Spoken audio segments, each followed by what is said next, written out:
welcome to Doors and Corners, a sci-fi and fantasy film commentary podcast. I'm Brian. And I'm Zach. And every Friday we sit down and watch a science fiction or fantasy film and give our 2 cents on its quality, production, story, and trivia. We watch the film together, but without sounds or visuals provided to avoid copyright issues.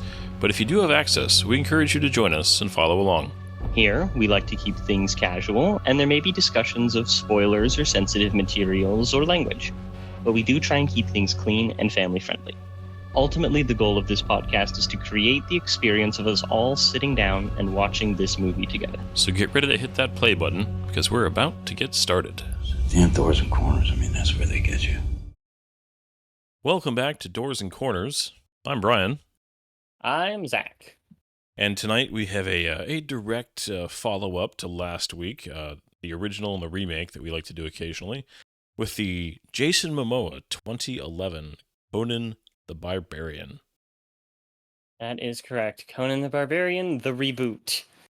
And this is a heck of a thing. This guy, Conan the Barbarian, 2011, rated R, even harder R than the original, if you can believe it. 1 hour and 53 minutes long, directed by Marcus Nispel, multiple writers, starring Jason Momoa, Ron Perlman, Rose Gowen, Stephen Lang, and really confusingly, it's also starring the voice talents of Morgan Freeman for some reason. He was the opening narration, right? Uh-huh. This is a weird movie, man. I would have loved if they had gotten James Earl Jones to do the open narration of this, just as like a little like wink, you know. They tried to get Arnold Schwarzenegger back, actually. They were not as Conan, but actually as Conan's father. Interesting. He said no. Well, from what I understand, was it Red Sonja? That was like that he got really like bad blood with the producer with stuff going on behind the scenes of that film, and he kind of just like, screw you guys. Although he probably I can understand, yes. Probably said it much cooler than that, you know, screw you guys. I cannot do it Arnold. Wow. There's some good Arnold impersonators out there. So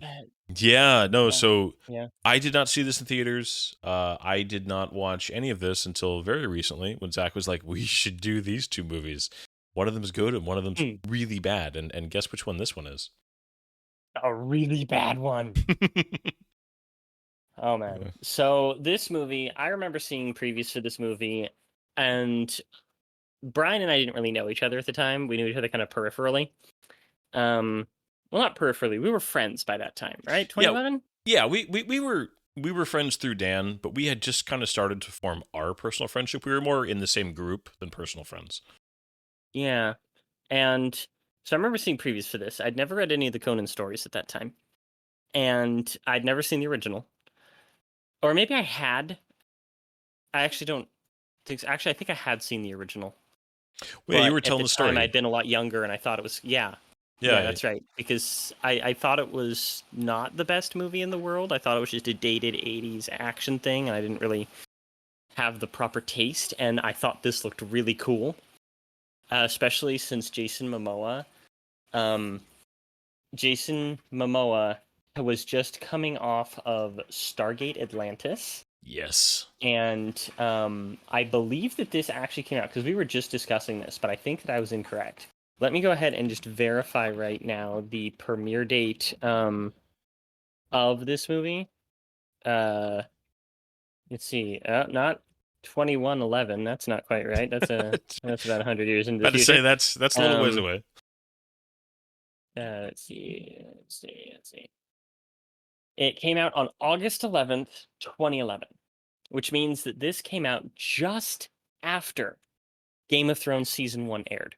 Okay, which so he was a main cast member on, and he knocked it out of the park as this like intense, big, hard-hitting barbarian creature, you know, in the form of Khal Drogo. So Atlantis wrapped up in 2009, and then that was so he moved basically right into.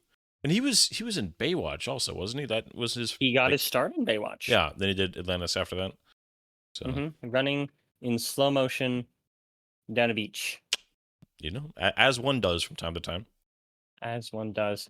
He was so great in Stargate Atlantis. I loved him in Stargate Atlantis. He was Chewie. Yeah, he's Chewie. They even call him Chewie several times. He plays a character by the name of Ronan Dex, which I actually know a 12-year-old boy named Ronan who was named after this character. And he they had this kind of security officer in the first season of that show, Ford, Rainbow and the guy Sun who Phoenix. played him, Rainbow Sun Phoenix. Yeah, just he sounds like he should be related to River Phoenix or Joaquin Phoenix, but he's not. But he was a very soft guy. He didn't come across as strength. He didn't come across as a security officer, and the actor just unfortunately wasn't very good. So they decided to kill him, or not quite kill him, but Wraithify him. Do away with him, Wraithify him, and bring in a new character to be kind of their bruiser, their barbarian of the party. And it was Jason Momoa with a head full of dreadlocks, a big old scraggly beard, and a really cool laser gun. Yep. The Pulse Magnum, they called it. Yeah. Well, I remember that scene so well when Shepard is showing him human guns, and he's like, I like this better. And he pulls out his and just destroys the entire paper target. And Shepard's like, I can see why. It was a good scene. Well, I was excited when I saw this because I had peripheral knowledge of Conan the Barbarian. I was just like, yeah, man, this is going to be good. This is good casting. And genuinely was good casting in that particular way. But unfortunately, it wasn't the right director. Yeah. I've heard some stories, so I'm sure we'll get into more of this as we watch it. But yeah, somebody who, because he was somebody who kind of came up under Michael Bay a little bit, right? A little bit. He started by doing music videos, which is actually very apparent in this movie. But yeah, he started as kind of a cinematographic protege of Michael Bay because they were both in the music video scene. And he tried to transition to film, and it just didn't take. Yeah. I read a couple different interviews and just observations of people that he had a good like visual sense, but not like any real good head for storytelling. No, and it's very apparent. Like, this movie has all the right pieces. All the right pieces to be fantastic. Its sets are incredible. Its weapons and the armor that they made for it, the general feel, the look of it is great. The actors are really genuinely good actors. Stephen Lang just tears the scenery up in this thing. But the script is boring. Yeah. It's just the way that it is. But we should get started, and we can just kind of ramble, because I feel like this movie's so bad that we're going to need time to, like, talk while crap's just happening. Gotcha. Well, yeah, we encourage you, unfortunately, even in movies like this, we do encourage you to follow along. It will hopefully give some context to our commentary. But either way, we are going to hit that play button, or you can just be listening to us ramble and imagining this bad movie in your head. We're going to hit that play button in 3, 2, 1, go. Hey. Got the gears going. Mine has the Rotten Tomatoes score on the screen as it starts, which is 25% review, 30% viewer. Like, oof. Yeah, this was when Lionsgate and Legendary were making everything. Just everything. Yep, and then Millennium. They were really cooking for a little while. Yeah. Yeah. Well, this was so go ahead. Oh, nothing. I was just going to say that this director, this was his first major motion picture. He had made another one slightly before it, called Pathfinder.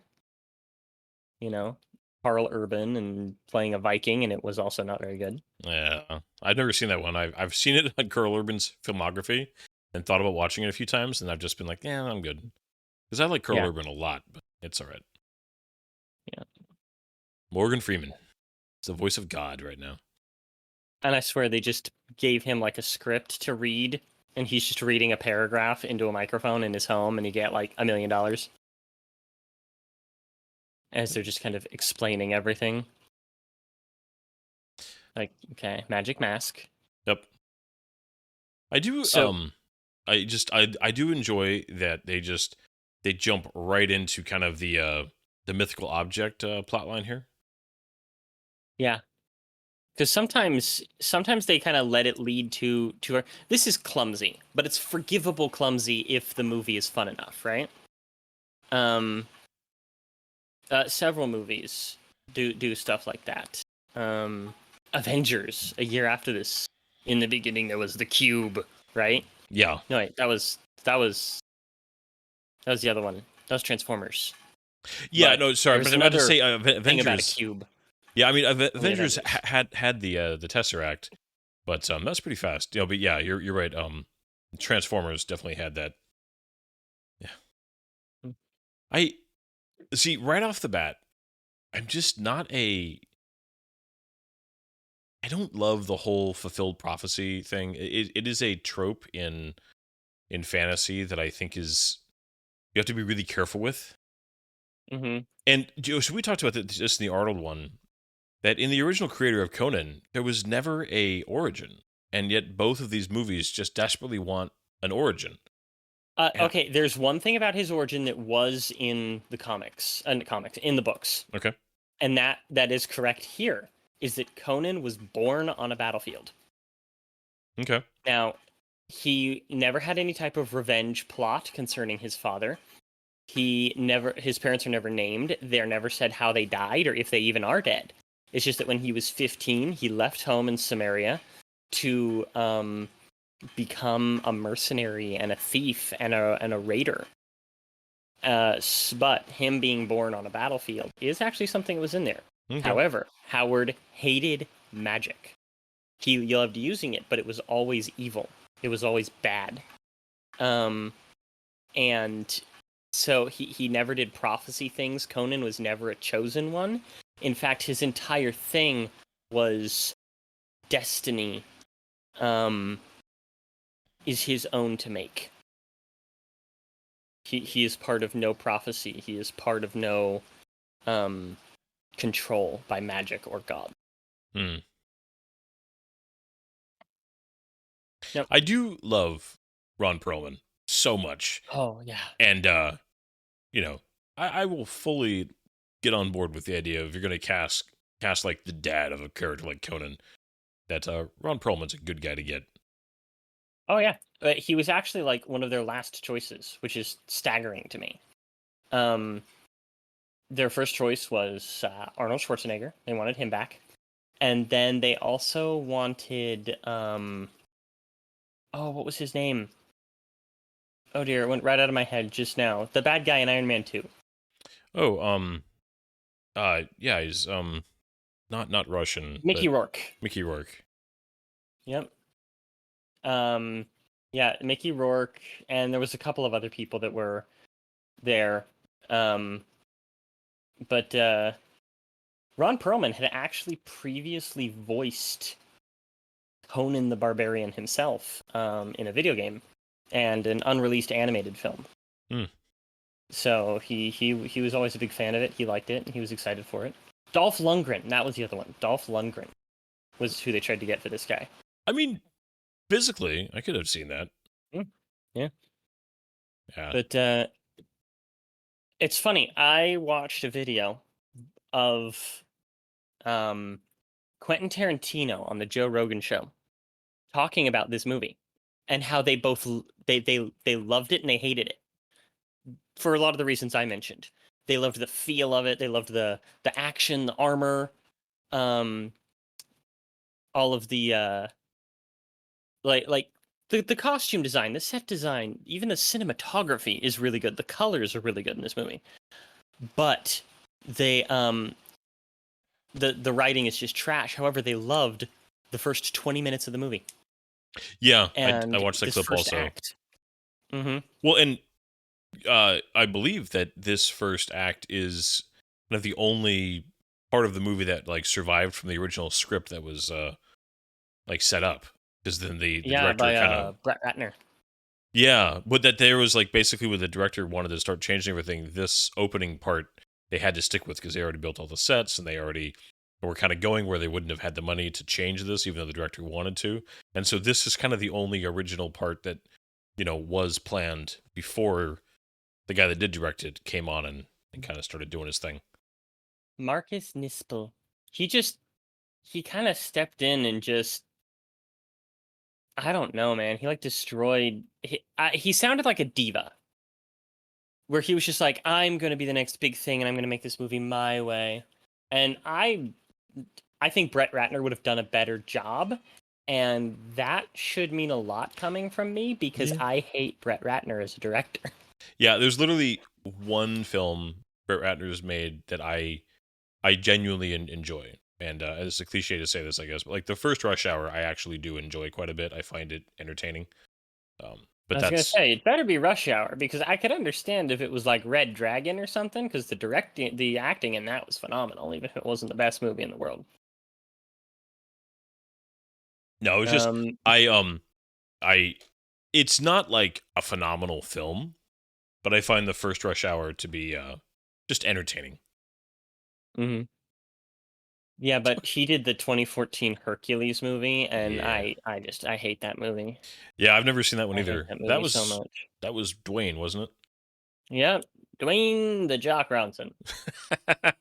So this is like they're trying to not break their eggs in their mouth while they run. Is that the thing here? I believe so. Yes. Also, there was this. Dang it. Pretty much no matter what, I don't think I was ever going to like this movie because another one of the directors that was originally attached to it was Robert Rodriguez. Okay? Yeah. Now, I know that some people are like, oh my god, Robert Rodriguez. No, to hell with Robert Rodriguez. He sucks. If he ever listens to this, I'm sorry, you suck. I have never liked anything done by Robert Rodriguez outside of like... You didn't like his... When I was a kid, I liked Spy Kids. Did you... You didn't like his Antonio Banderas those like Mexico movies? No, I didn't like their style. There's a couple episodes that he did of The Mandalorian. There's one episode of The Mandalorian that he did that was good. I haven't seen Alita Battle Angel. I'm told I would like it, so maybe that'll change something. He also did the Mandalorian, well, not Mandalorian, the Boba Fett episode with the slowest speeder race of all time. Oh, he directed the 2 worst episodes of that show. Yeah. He ruined the Book of Boba Fett because the Book of Boba Fett was hit or miss all the way through. The one thing that they needed to nail, more than anything, was the last episode of the Book of Boba Fett, which he directed, and they didn't. All they needed was like a 3-minute scene where you have Boba talking about his journey, why he's doing this. Why does Boba Fett suddenly want to retire from being a bounty hunter and become a crime lord? Why does he want to take control? Why is he doing any of this? Where's his character development? They don't do any of it. Literally, if they had had that conversation, I think it would have redeemed the show from being like a 5 out of 10 to a 7 out of 10. But no, Robert Rodriguez instead needed to have some cyborg kid do a spinning shoot thingy. It was nuts. Yeah. No, this, I mean, so, again, I watched that clip actually just today. I was going to refresh myself on a few things with Tarantino talking, and he specifically mentioned this kid doing a really good job. And, fantastic. Yeah, no, this, he nails it. His early teens are when Conan really came into the fact that he was a prodigy, an absolute prodigy of war and battle. A lot of people talk about how What's-His-Face's version of Conan, Schwarzenegger, was a little bit more like another character originally created by Howard by the name of Kull. Or Null. I'm not sure exactly how to pronounce it. I always read it as Kull. Who was a different type of, like, gruff, brash warrior character. Conan was, even though he was Conan the Barbarian, was a little bit less of a barbarian as we think about him today. You know, he wasn't the big, giant, muscled rage monster. He was tall, he was muscular, but more than anything, he was cunning, he was fast, and he was very strategic. And that's never really come through in either of the major Conan adaptations. As good as the Schwarzenegger movie is, it's not the greatest Conan movie. No. This kid is Conan of the novels. Jason Momoa is like Conan trying to be a Marvel character. Yeah, and it's unfortunate because I think Jason Momoa could do it. I think it's within him. I think he actually would have to tone down his charisma a little bit, but like he physically has the, obviously just the, the presence to do it, the build, and he is fast. Like, he's an athletic dude, but I just never have thought that Conan would be quippy. He's not supposed to be. I'm gonna like go ahead. Oh, I was just going to interrupt. I apologize. You're right. He shouldn't really be quippy, but what he was boisterous, charismatic, Oh yeah, and sarcastic. Yeah, this is gonna sound weird, but if you could have, the physicality of Momoa, but with a little of the kind of peak, Bruce Willis personality, does that make sense? I think so. Yes, I could see that. Excuse me. Just that very, he's broken. Just, Bruce Willis at his peak was very, just, he was very sarcastic. He's very confident in himself, just kind of that. And, obviously, not physically, but, it just this weird combination in my head all of a sudden happened. I do appreciate that they kind of got into metallurgy here a little bit, and I appreciate the attempt. Yeah, well, I think part of it is supposed to be this idea that these are, despite being savages in a lot of ways, you look at their huts and their clothing and everything, they know how to do one thing, which is war, which includes making weapons of war. I think that's supposed to be one of the main focuses. A little Batman Beginsy here. Yeah. Yeah, a little bit. Just a tad. Although, fighting on ice would legitimately be a very good way to train. Talk about, especially, I'm just saying, if you were trying to teach somebody like how to really keep very sure like footing and gracefulness while fighting, learning how to fight while also keeping your balance and movement on top of ice. I don't know. I've never trained on the ice. This is entirely in my head, but I feel like it could be effective. I think it could be. It could work for a good like narrative perspective type of thing. Yeah. Now they filmed this, I want to say, in Bulgaria. That sounds right. It was very, very cold and actually caused a lot of problems for the production because of like stuff freezing. And yeah, it was tough. You know what's hilarious? Sorry, the horses reminded me of this because this has been in several interviews based on like his character in Game of Thrones called Drogo and his experiences with this movie. Jason Momoa is terrified of horses. I feel like I've heard that before. That is funny. Like, he was called Drogo the Horse Lord in Game of Thrones, and he's afraid of horses.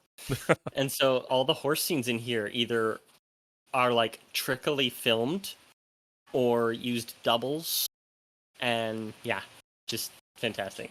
Does he ever actually ride a real horse? Yes, but carefully, apparently.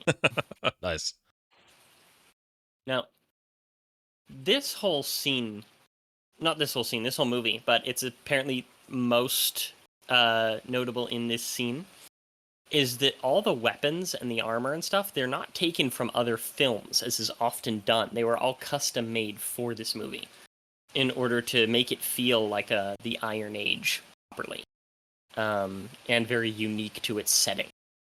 One of the things I constantly saw from Conan experts and other such who watched this in my own, I'll say, decent knowledge, not necessarily considerable, but I'm familiar enough with it. They wanted to make this Hyborian Age feel different and interesting and having its own artistic flair versus what we're used to, while also being functional.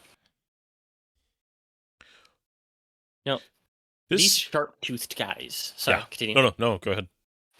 These sharp-toothed guys, and they have this kind of inhuman roar, and you're kind of wondering, are these supposed to be people or are they supposed to be something kind of orcish? And that fits really well in with Conan lore. They would do stuff like that all the time, where there's just these people that are not quite people. They're almost like they're human, but there's a hint of something else to them. And so, yeah, I appreciate that a lot. Yeah. Like this whole, it's interesting. I know that later we get into a little more of the ADHD action scenes that, way too many cuts. This is actually not bad. I feel like you're semi-following what's happening. Although, I do feel like knowing instantly who the aggressors are and who the barbarians are, like sometimes they have very distinct armor and other times a little bit harder. Stephen Lang is, he's a good actor. He is. But he's like the best part of this movie, I swear. Yeah. I almost don't recognize him at the beginning, though, in that helmet. Just that, he's a very distinct face. Mm-hmm. He does indeed. When was the first Avatar? 2009. Okay, so this was a couple years later. Before this. Mm-hmm. Yeah. Yeah. Stephen Lang is one of those actors where he's not like a superstar, even though he's in two of the biggest money-making movies all time. But he's always fun. Oh yeah. I don't think he's ever been like bad in a movie. No, he brings his A game like every time I see him in anything. And you can tell he knows this is a terrible movie. And he's just rolling with it. He is having so much fun making this movie. I think anyway. Maybe he had a terrible time, but he looks like he's having fun. No kitty. No kitty. He really committed to the hair. Right? I like the voice. It's just such a gravelly, grainy voice.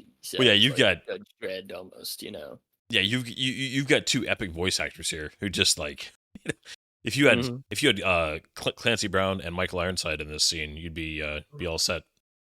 Ooh, and hey, Powers Booth was still alive at this time. Ah, yes. Oh, that's right. We're missing a piece of the magic mask. So, what do you think of the plot device in this film, just in general? Kind of BS. I feel like some random object of power isn't quite Conan's style. The whole virgin sacrifice thing, that's very much Conan's style. Some princess who's needed by an evil warlord, yada yada yada. Very Conan. There's actually one particular story about a princess whose whole thing is her castle's raided and she's going to be kidnapped, but she escapes and she gets this kind of omen from the gods. This guy's going to protect her, is like over here, and she ends up running into Conan, who's like blasted drunk. And it ends up being actually like a really good story, but they need her to sacrifice. And so you can see some inspiration from stories like that in this one. Yeah. When they bring in that character later. But a magic mask thing, I don't know. It's too... Feels a little video gamey video gamey episode of Xena type of thing. Yeah, it doesn't feel like a feature film plot level. It's just it feels like an episode of of a Xena or a Buffy or something like that. But, or a particularly uninspired comic book movie. Yeah. Yeah, like you're kind of your bad 90s comic book movies. But man, what's his face just is so good in this thing, Ron Perlman, even though his scene's very brief. Yeah. In comparison. Oh, he was great. Yeah. I love that they just have like just like this dangling pot, like boiling lava, just kind of randomly. Just it was a smith. Well, yeah, but it's way up in the air. I feel like that doesn't make a lot of sense. Like, why would you have lava out of reach of children? Over your head? Yeah, man, he's into it. He's just, you can see it in his face. He's just like, I'm here for this. Ron Perlman, he's just always strong. I know he's always got that quality. And Ron Perlman has been in some bad movies. He's been in some rough films. Oh yeah. I hope we get around to doing Blade 2. See, I freaking love Blade 2. Isn't it so good? But it's not. It's so good. Well, it's like a lot of Del Toro films. And I know this is going to piss some people off. I'm sorry if you're watching this. I think Del Toro is a real mixed bag. I think that he has some qualities that are fantastic. And then also just some things you're just like, really? Anyways. Like, I remember watching, what's it called? Hellboy 2, The Golden Army. Love that movie. But at the same time, there's certain scenes in that movie where I'm just like, oh, so cringy. Yeah. Yeah, I've only seen the second Hellboy once. I've seen the first one a couple times. Really? I've seen the second. Well, I mean, it's on our list. I mean, I've seen the first one a few times. I enjoyed the first one quite a bit. The second one, I don't remember disliking it, but it's not. It's just as a genre, it's a type of film. It's just not the kind that I would put on for myself just to enjoy. You know. That is 100% my tastes, not a judgment on that genre itself. Well, kind of like Conan, honestly. Like, as much as, you know, the Arnold movie is a classic, is good, and the character and the world is good. It's just not my preferred. You know, I'm a Star Trek kid. Yeah. No, it is a very effective scene though. Like, this opening goes on for a really long time. Oh yeah, and it gets me stoked for the movie. Even if it's just the mask, I want to see like more of this character, this scrappy kid, the creepy little girl, this bad guy with his bug eyes. Like, fantastic. Yeah. I would say the best is yet to come, but it's not. No. So this is one of those situations where, to me, the effectiveness of these actors just giving it their all works. Even though I find this setup of this, again, this boiling pot and the whole thing a little bit ridiculous. But they're kind of, you know, Ron Perlman and Stephen Lang and the kid are so committed and doing such a good job that I'm kind of here for it anyways. Yeah. No, that's very much where I am as well. He's putting the thing together. Usually that's what they have to stop. But not this time. This time he just starts out that way. Yeah, it's interesting that he was already so far along. I mean, I actually, you know, maybe on paper that's better because then you don't spend the whole movie looking for bits of whatever. Yeah. It's a weird prop too. Like, it's just, I don't know. Kind of an odd prop. It's ugly. Yeah. Yeah, I remember watching Dungeons & Dragons with you, and like half the movie is put towards this quest for a magic helmet that at the end of the day doesn't even do anything. It's useless. Yeah. To the actual plot. Like, oh, it needs to unlock this vault. Vault's empty.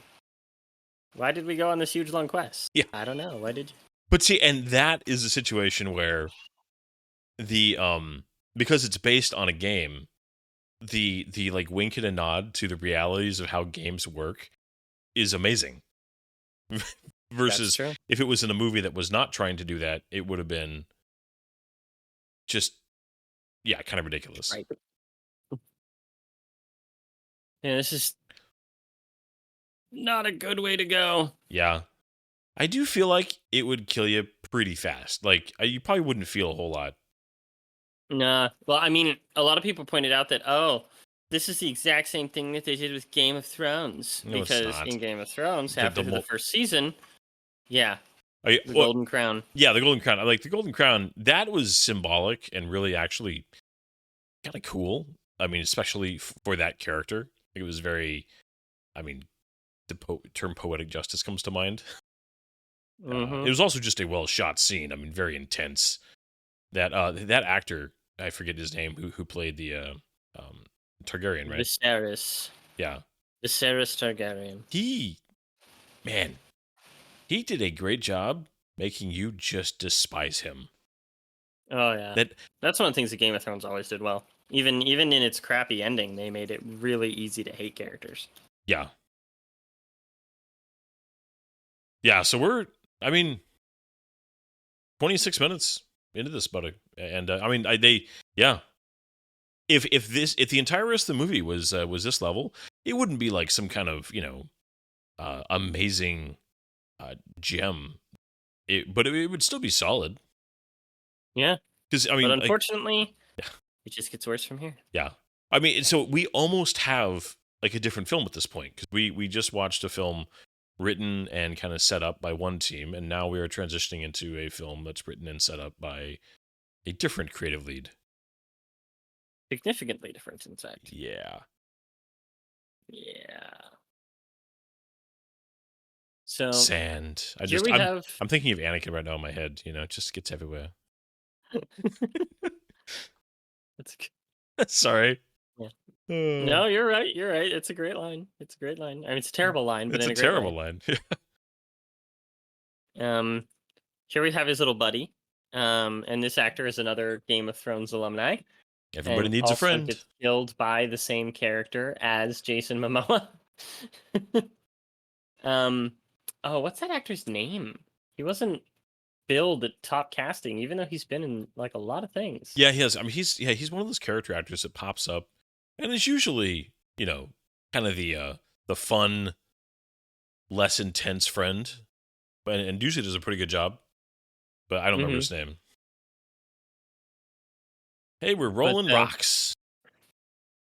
Now, if your intention was thing about this, I was about to say, if you were going to save the slaves, wouldn't this be kind of a bad way to do it, considering this isn't exactly a precise way to attack a camp? I have no idea, to be honest. All that I know is that they wanted things smashed. Yes. They wanted rocks tumbled. And yet, like, I'm guessing that was a stuntman on the horse there. Because, now he's not on a horse. But, this look for Conan is really good. Oh, yeah? This is what a young Conan should look like. Also, Jason Momoa had gotten into some stunt work and things while doing Stargate Atlantis, but this movie actually pushed him a lot more into learning stunt work and weapons and choreography. And it's even though this movie bombed, it really is what helped make him the modern actor. Yeah. Mm-hmm. Yeah, he well, because he Game of Thrones, obviously, he got a lot more infamy out of Game of Thrones. And then I'm trying to think of something. Did he do anything in between Game of Thrones and Aquaman that was significant? Am I just totally missing something? Yeah, I think so, actually. I mean, he did a couple of small things. Let's see. Aquaman. He first appeared as Aquaman in Batman vs. Superman. Yeah, he did some shows, like The Red Road, which is a show that I've heard of, but don't know a lot about. He did some smaller indie movies, where he was like bikers and things like that, or hunters on the frontier. He did this show called Frontier that lasted for 2 seasons. There was a streaming show that was very violent, 1600s type of like a Canada type of thing. Such a cheater. But one movie that he did, yeah, that fits. One thing that he did that really solidified the fact that he actually can act. Yeah, he's not a bad actor. Called Seed. Yeah, that was an Apple TV show. He's not great, but when he's with the right director, he's fantastic. Yeah. Well, it's weird. Not weird. It's an interesting trend that a lot of your kind of big muscle guys. I mean, like Arnold's a good example. Dwayne Johnson's a good example. When you pair them with the right creative team, it significantly elevates what they're capable of doing, and just it does reinforce how important having a good creative team is. Mm-hmm. Very much so. It's so obvious. Like Arnold's a great example because his filmography is so big. The difference in quality, what you get from Arnold when you've got him working with guys like Cameron, versus working with whoever randomly is making the action film in the 90s that he was part of. It's huge. Another one that's a good example of that is Dave Bautista. Oh yeah. Oh man, when he's working with Villeneuve, Denis Villeneuve, even though I didn't care for the way this character was done in Dune, he was great in Blade 2049. Oh yeah, Blade Runner. Yeah, Blade Runner. That opening scene he had with Ryan Gosling, fantastic. Mm-hmm. Oh, I forgot this guy was in it. I even read his name on the credits and was just like, that guy, and then forgot that he even existed 10 seconds later. I never know how to pronounce this guy's last name. I know that his first name's Saeed. But he's in a bunch of little things. He's always a side character, but he's always fun. Some little fast talking little rat guy. Yeah, I remember he's in Wonder Woman. That was it. He was in Wonder Woman, and he plays kind of the cheater, the scoundrel. He plays that type very well. Yeah. What was that other one? I feel like he was in a war movie. I don't remember. I do feel like I can there's picture him in a desert scene holding the gun and all that stuff. Yeah. And it definitely wasn't from G.I. Joe Rise of Cobra. Ugh. Ugh. We're going to watch that one someday, and I'm just going to be vomiting the whole time. So, he was in G.I. Joe Rise of Cobra, but no, he was in Three Kings with George Clooney and Marky Mark. Oh, I hate Mark Wahlberg. But yeah, he went and made himself a little prisoner. And one of the things about Conan the Barbarian, he actually gets captured a lot. Is that that happens in the short stories a lot? Not a lot, but enough to where you're like, why does this keep happening to this great warrior?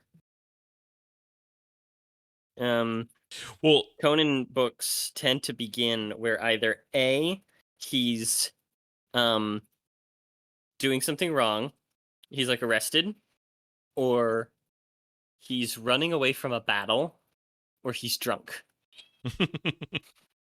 That's a running theme. Well, he got a penchant for mischief, and also just the arrogance that comes from the fact that he does know that he can take pretty much anybody without too much trouble. Yeah. One of the very best of them actually begins with him in a prison, where it's actually one of the ones that takes place later in his life, and he's a king. And he's been captured by an enemy because of a sorcerer, and he's stuck in this prison with this creature. And he needs to get out because one of his people is going to betray him and lead an army in his capital city of Aquilonia, where he's king. And he has to get back to them in time. It'd make a great movie, actually. But for some reason, they decide to do stuff like this. Yeah.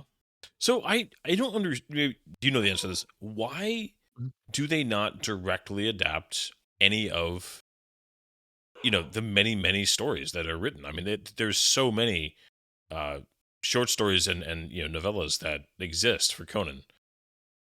I really don't know. I've wondered this myself many times. I think it might have to do with perception. The character of Conan that we see in these movies is not the character of Conan that is in the books. There'd have to be considerable changes. And I think that they would have to... People would go expecting a certain character that they're just not going to get. Sorry. That's just I'm not super squeamish, but oh my goodness. Yeah. That made parts of me tight. Just leave it at that. You're gonna need for second puberty for those to drop again. Woo! Oh.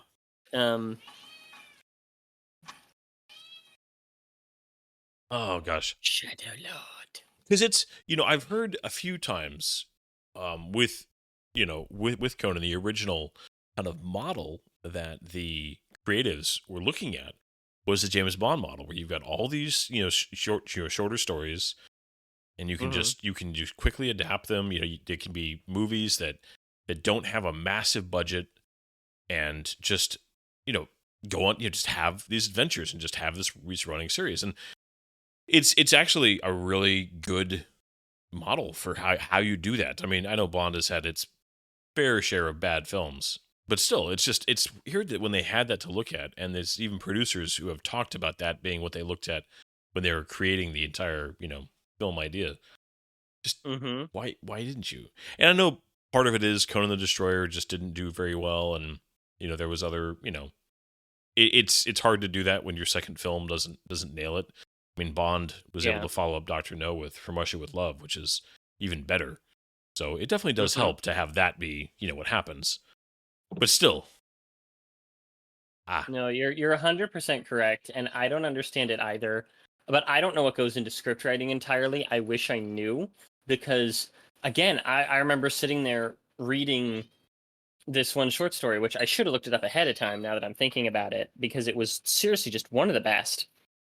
And I just read through a couple of other Conan stories at the time, and all I could think of was just like, oh, you take a little bit of this, and you take a little bit of this, and you add it to this.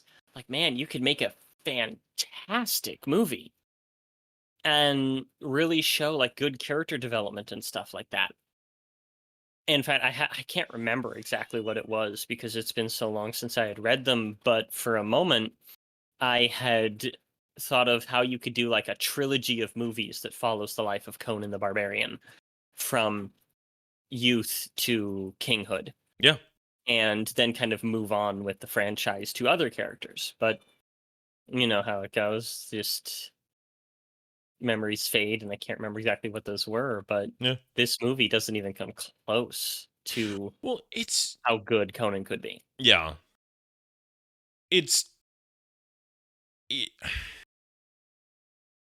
I am not a creative type. I think I've talked about this fight before on on our little show here. I love art. I appreciate art. I love stories. I love music and film and the technical aspects. I love examining why something is really good, like what makes it good. I mean, that's one of the reasons I enjoy doing this with you, is the examination. But I by no means have any claim to the ability to create. I'm not a writer. I can play some very simple things on the piano, and that's as far as I ever got in music. I can't draw anything. So I mean, it's my long way of saying I'm not somebody who can make anything amazing creatively, but I have a tremendous fascination and respect for it. And when you look at film specifically, on one hand, you kind of go, this can't be that hard because there's so many great examples of what works and what works well and how it works well.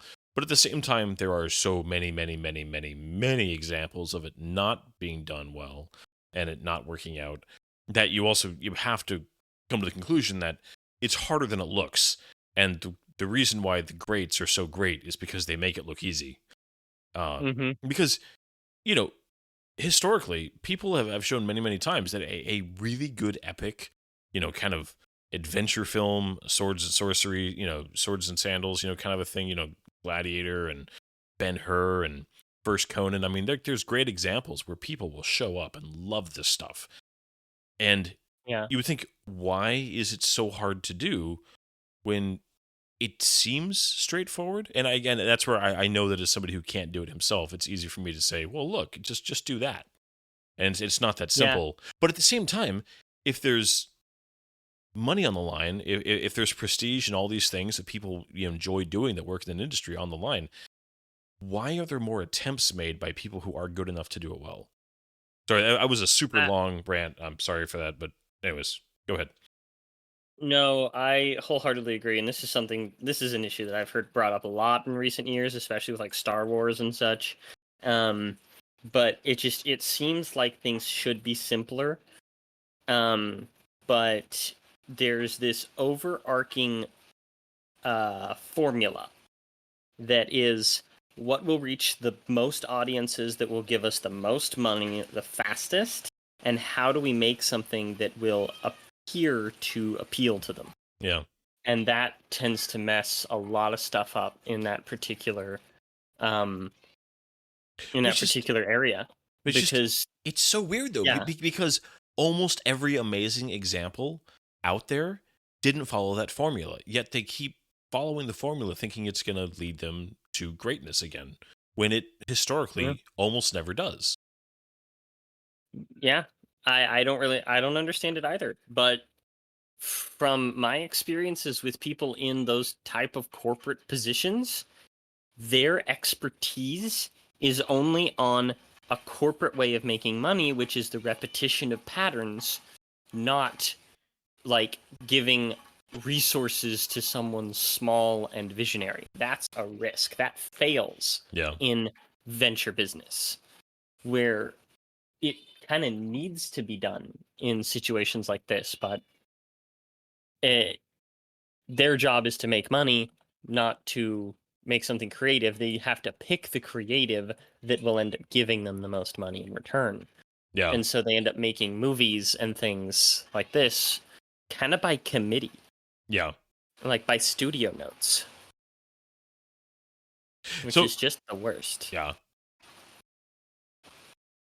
Has there been like setup for what's happening right now that I've missed? Because I feel like obviously we have like, so the boat on the back of the elephants is actually kind of cool. Mm-hmm. I'll give it that. That's like a cool idea. Very cool visual. Siege engine. Yeah. And I do enjoy it whenever elephants are used in fantasy because they're just cool creatures when they're used well. But I feel like we just kind of like, all right, we're just kind of figuring this out as we go. Well, we briefly had it mentioned that at the beginning of the movie that one of the things that's going to be necessary for the whole masky mask thing to work is a like witch's daughter, like a certain that's the type whole virgin of thing. Yeah, like a special and virgin. that was mentioned at the very beginning of the movie. It was shortly after the death of Conan's dad. Yeah. When he completed the mask, and then they kind of reiterated it a little bit for a second.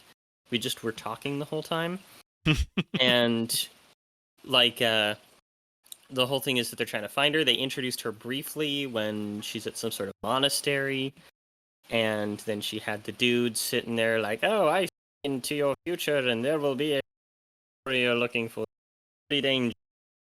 And she's played by this really big-eyed, pale girl.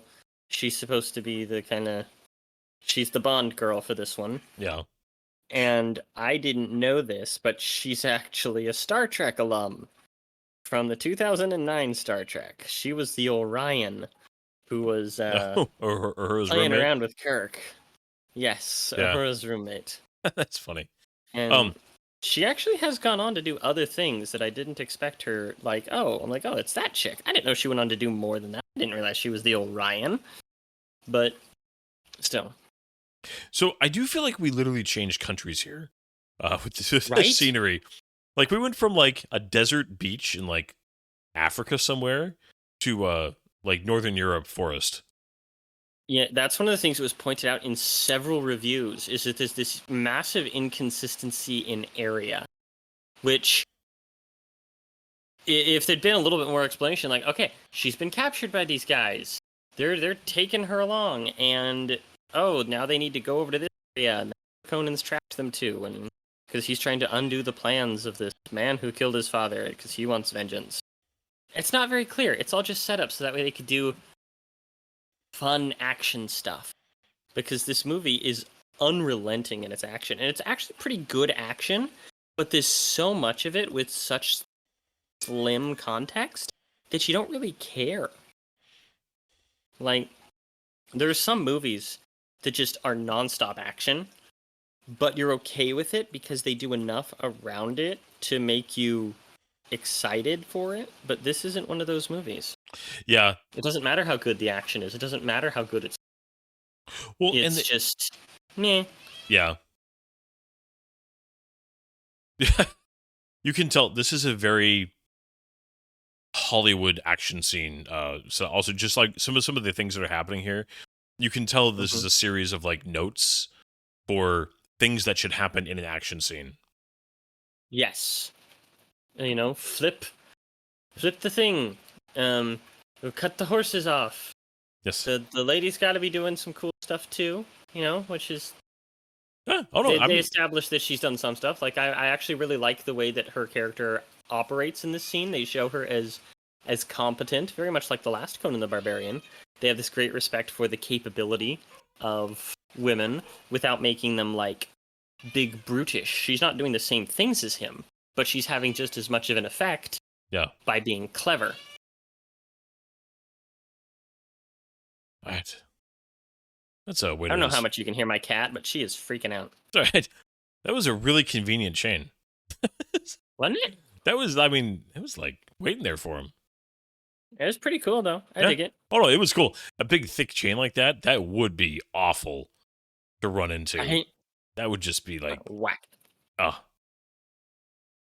See, whenever I've seen him somewhere. Yeah. Whenever I see the teeth like that, I always just imagining, like, catching your tongue accidentally. Being just like... Oh, right? Well, that would suck. I know that happened to somebody.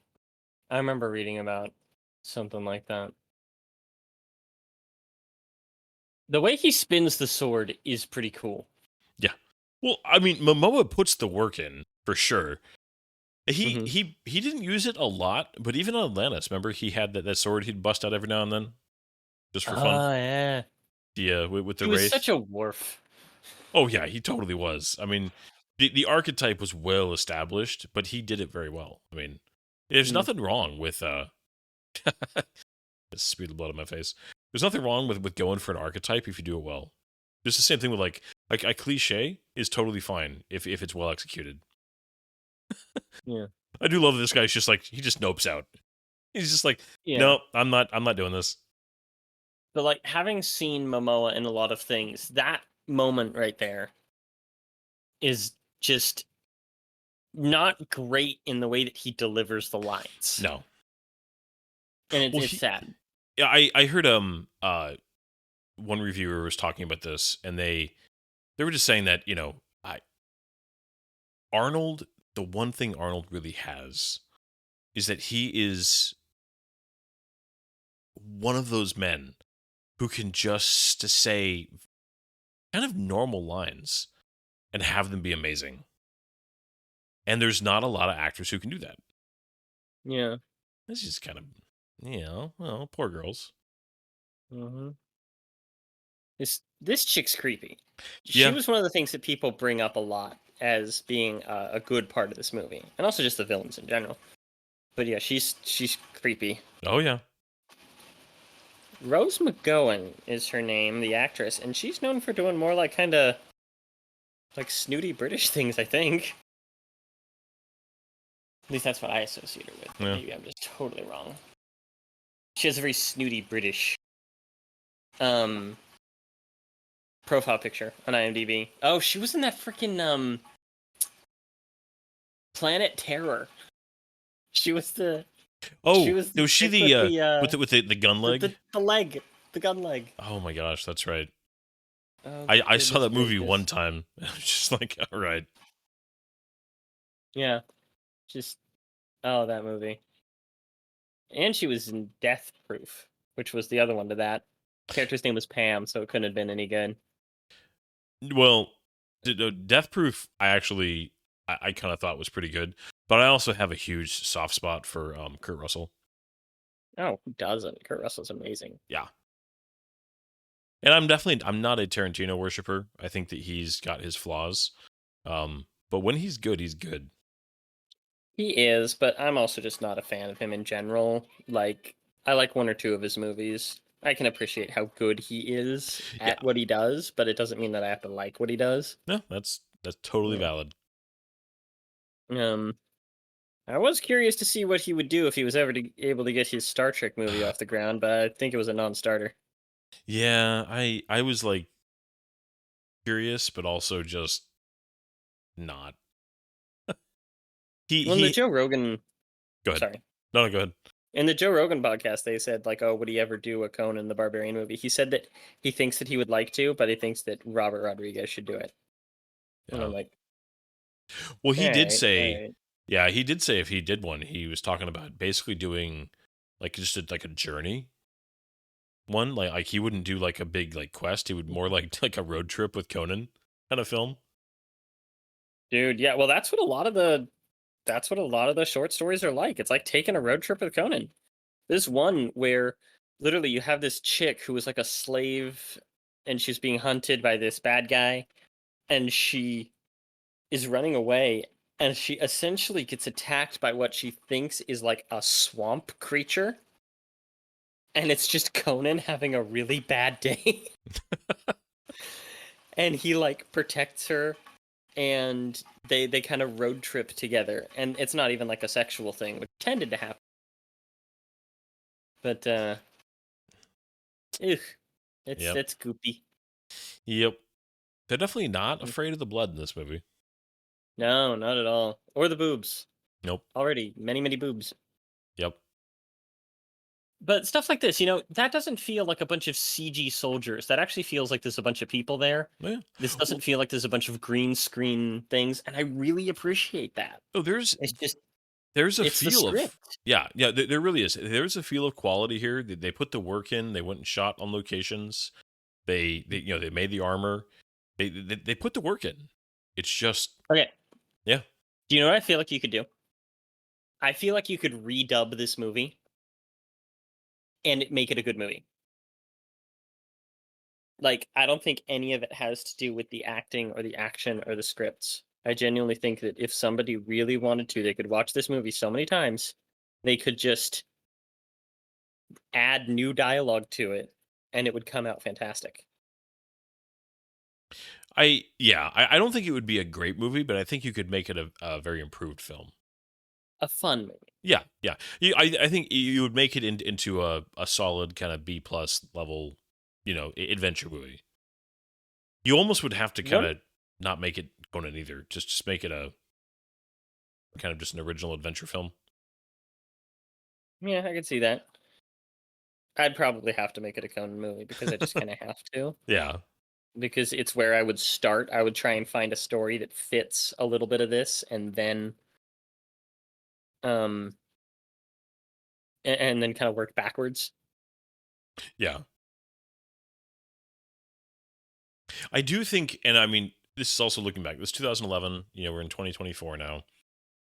I really appreciate the trend that has been going on for a couple of years now, where action sequences have really come a long way, and the using lots and lots of edits to make your action scene have energy and seem more kinetic has kind of gone the way of just really well choreographed and set up sequences with long shots filled with stuntmen who just love their work and do a great job executing it.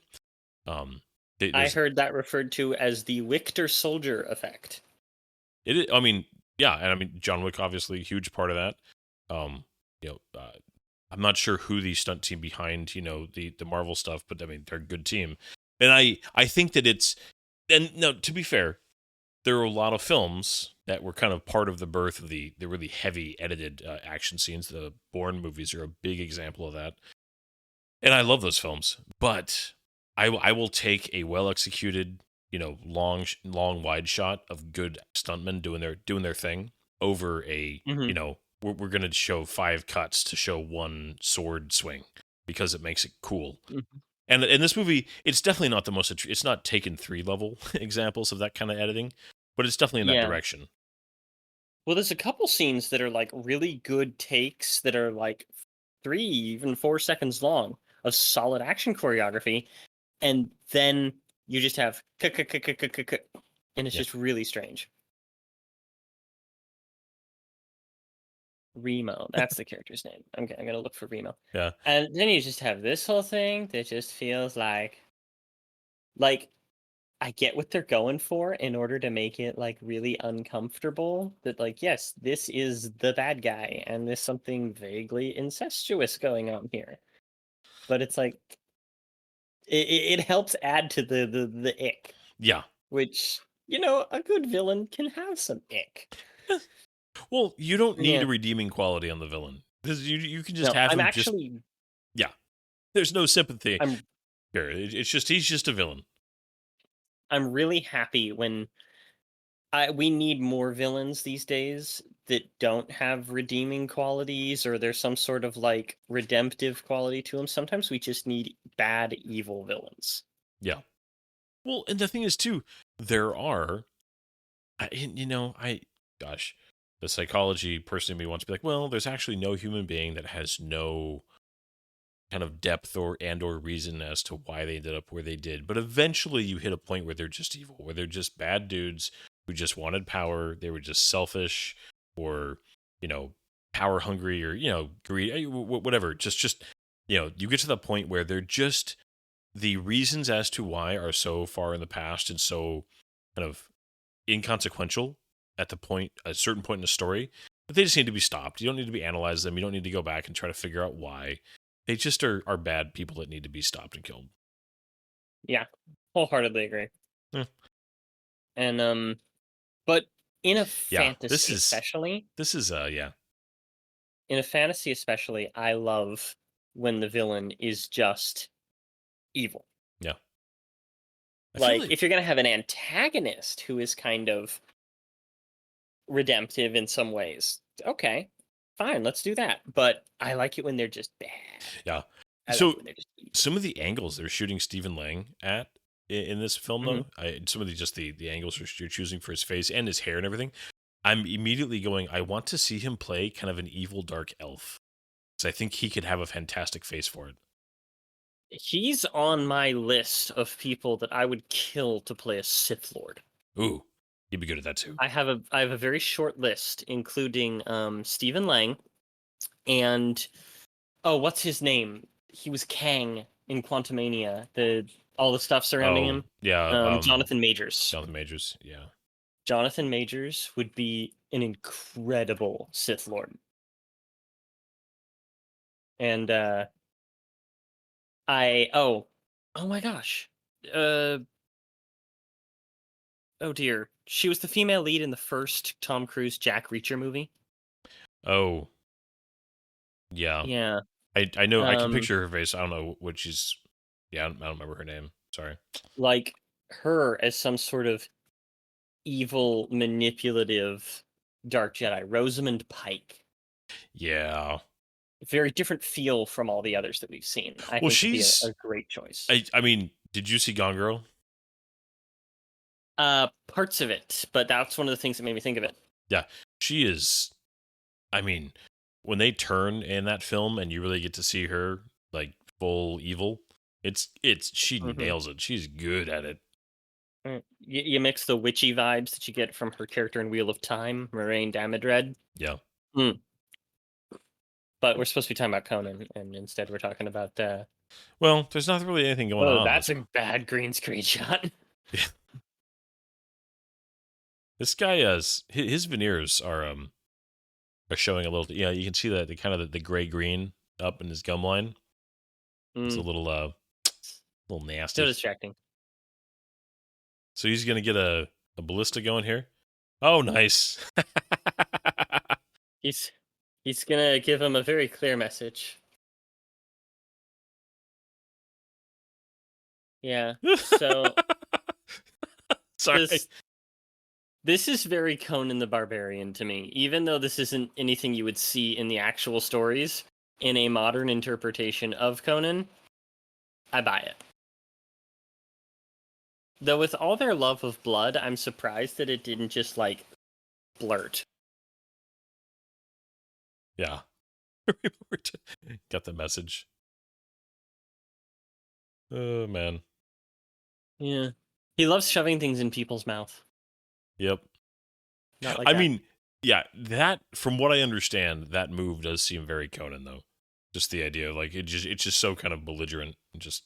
Like, are you talking? Do I want you to talk? No, then I'm going to shove something in your mouth till you stop talking. Yeah.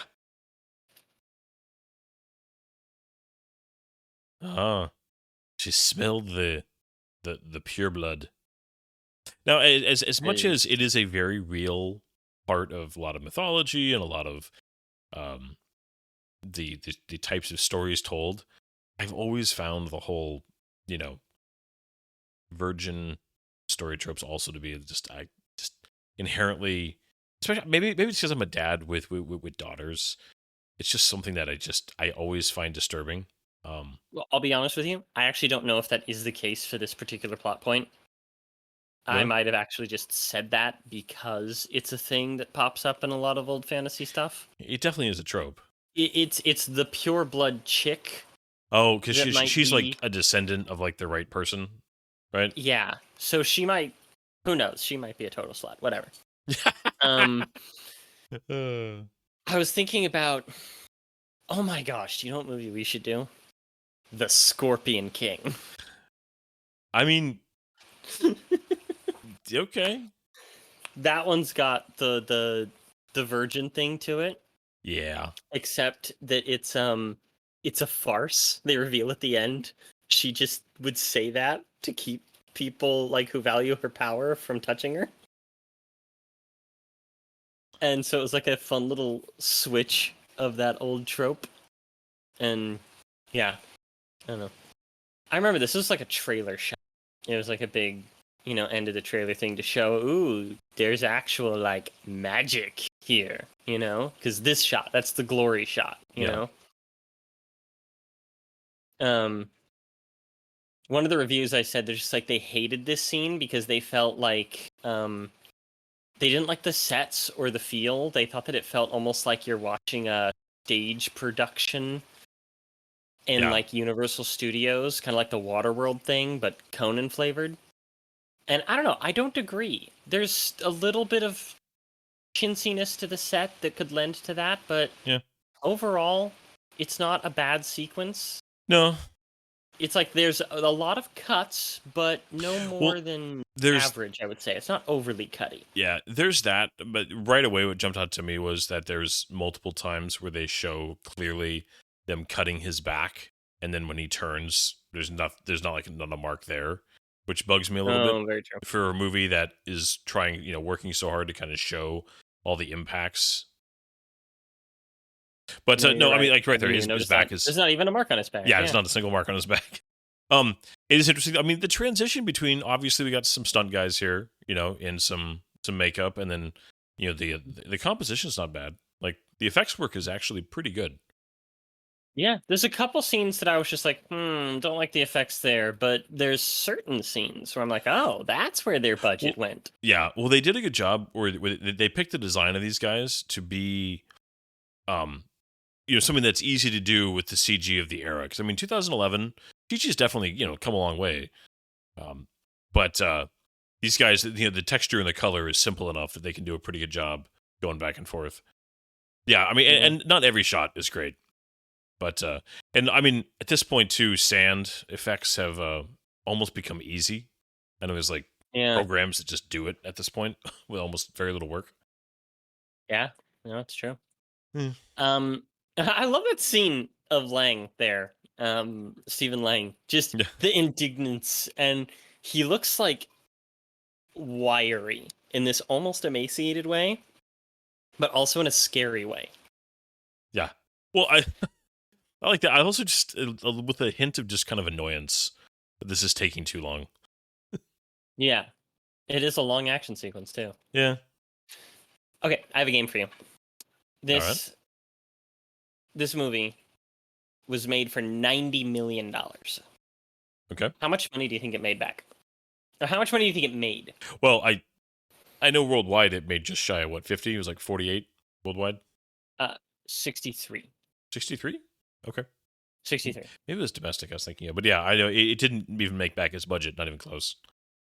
Nope. Yeah. So strange. Well, and two... Yeah, this girl is... She's like hiding now. It's weird that she went from like... I don't know. It's an interesting transition between, her being ready to go. Now he's got blood on him. I think she's afraid of him in particular. I like his costume. I do. I like his wardrobe. He's got the big shoulder pads, but it looks like it works. Well, it looks like he could actually move. Like, actually, some of the armor that is happening here, I feel like could have worked better in the Warcraft film than the very game-accurate armor they went for in that film. Dude, the thing he does with his eyes, where he has one squinting and the other not, it's so unnerving and over the top, and I love it. And do you see this, like, idiot sword that he's got? Yeah, I kind of hate it. I know. It's so gimmicky. Bad. It's stupid.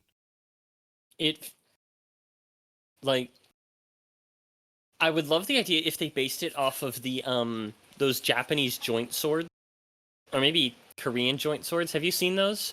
Where they like hold the swords can be wielded as a single sword, but they split apart very easily. A lot of people are my age know them from the show Avatar: The Last Airbender. The character of Zuko wields them. Okay. These like dual scimitars that can actually be held as one sword, and it's a really cool look. But it's not the whole split blade thing here. That just kind of sucks. I like that. That was a good scene. That was a good shot, but there's also, this is an interesting mixture of like good stuff and stuff I don't like. The sword is gimmicky. They did I've never been a fan of when a character does a move like Stephen Lang, he uses his pummel on him, and then it doesn't edit, and then he does the exact same thing again. So it basically shows the same move twice, but it makes it look like it just happened back to back, but it doesn't make any sense. So it's just like little things like that annoy me. But there's also some really good shots. I get where you're coming from, but that actually is something that would be done when it comes to pommel stuff. If you go watch some like Ren Fair actor, okay, and if they do a pommel strike, it's never just a single tink. It's always 1, 2, 3. Well, and I agree with you. Boom. But if we went back and watched it, Conan like flew backwards, and then he was immediately there again. So I mean, yeah, no, I know what you're saying, and I've definitely seen that in good sword fights. But again, I didn't catch it that way. I saw it, but I didn't quite absorb that aspect of it. Yeah, but there's just, where the heck did these guys come from? Yeah, they're on a cliff all of a sudden. But and there's water too when they were in a desert, and that's a really light sword. Yes. What do you think of this actress? This lead, the one playing the girl he's rescuing? Mm-hmm. I feel like Rachel Nichols. Yeah, I've not seen her in a ton of stuff. I feel like she's doing fine. I feel like she's a little. They haven't built her character a whole lot because she's a plot device, and she's had very kind of action heavy scenes where she's super capable of doing a whole lot. And then the sequence we just watched, it was a lot of just kind of her running away. Yeah, which is fine, but she hasn't made me like care about her in any meaningful way. She still feels a little bit more like the tough girl who's also key to the future of the world kind of a thing, which I mean, but by no means is it like bothering me, but it's not helping me either. She's kind of she's very pretty. She's a naturally beautiful person for sure. Kind of like, this might sound mean to say, but kind of bland pretty when it comes to Hollywood. She does. Yeah. She was on a show called Continuum. It was a sci-fi channel show. Did you ever see that? Kind of like Diet Fringe. I saw the first handful of episodes to that and just never kept going. But yeah, she like came back in time and she was like trying to fix something. The whole thing, right? Yeah, something close to that. I just remember. I remember a scene where. Super impressed by it myself. Yeah, I have a weird picture in my head of remembering her in a scene where she was. She picked up a Bluetooth headset so that she could not look crazy while talking to herself. Oh. Because she had like an implant where she's like talking to like the computer in the future or something like that. So yeah, I don't remember enough about it. I didn't see enough about it, but she did well. It was a decent show, you know. Yeah, she's. She seems like the kind of person that if she was a phenomenal actress, she's pretty enough to have made it. But she's not a good enough actress to make it without being stunning. Like by any normal standard, she's a very beautiful woman. But by Hollywood standards, she's fine. And it's totally messed up. That's the way that it is. I'm not trying to advocate that that's the way it should be. But it's just that's the reality of the industry. Yeah. She does have very nice eyes. I'd say that she's got very kind of striking eyes. Yeah, she's got Disney princess eyes. She was apparently considered for the role of Cinderella in the Cinderella remake. Action? Yeah. Now, I thought he got poisoned. Okay, am I like... Was it just like... No, he got poisoned. He did. But I don't think it was like a lingering poison. Was it just like a little... kind of once-off? I don't know. Yeah, I don't think it was like, oh, he needs to be... freaking out all the time poison. I think it was just kind of like a momentary happy time poison. I find it Now this. Sorry. Oh, I was gonna say, yeah. So we Go on. just kind of randomly like, okay, so they're attacking the boat. We don't really know how they got there or any kind of lead up. It's just here we go with another action scene. I feel like this is a little random. It feels like a video game. I feel like Conan has actually been really strong in terms of video games in the last 20 years. The games have been small, but they've been fun, including like randomly a mobile game that was actually quite good. Really? That was Conan the Barbarian. And I think it was just called Age of Conan. But here, this is actually a significant reference to one of the Conan short stories. That was one of his more famous ones, and seen as one of his better ones. It was when Conan was younger, just getting started, and he joined a pirate crew, and he fell in love with the queen of the pirate crew, and the pirate crew was called the Blacks because they were all dark-skinned black men. And 1930s, so it wasn't exactly PC. PC, but at the same time, they were treated with great respect. And Conan became like the first mate of the ship under this pirate queen, and they were. Yeah, that's kind of cool. Yeah, they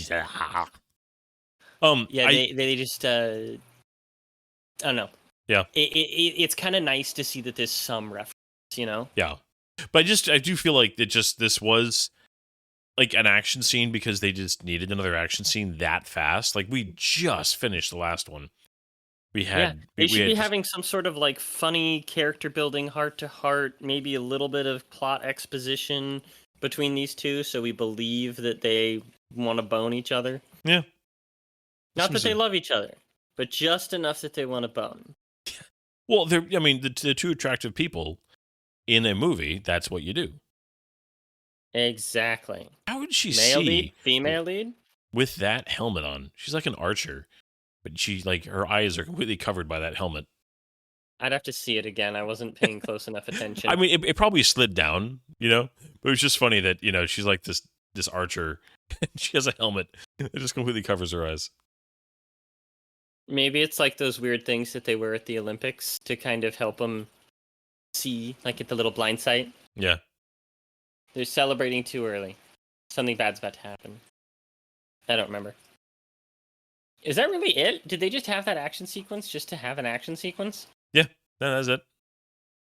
I love the design of this boat, by the way. I like it's like a mixture the net rims and everything like that. Yeah. Well, it's a very interesting mixture of kind of Western and Eastern boat design. Yeah.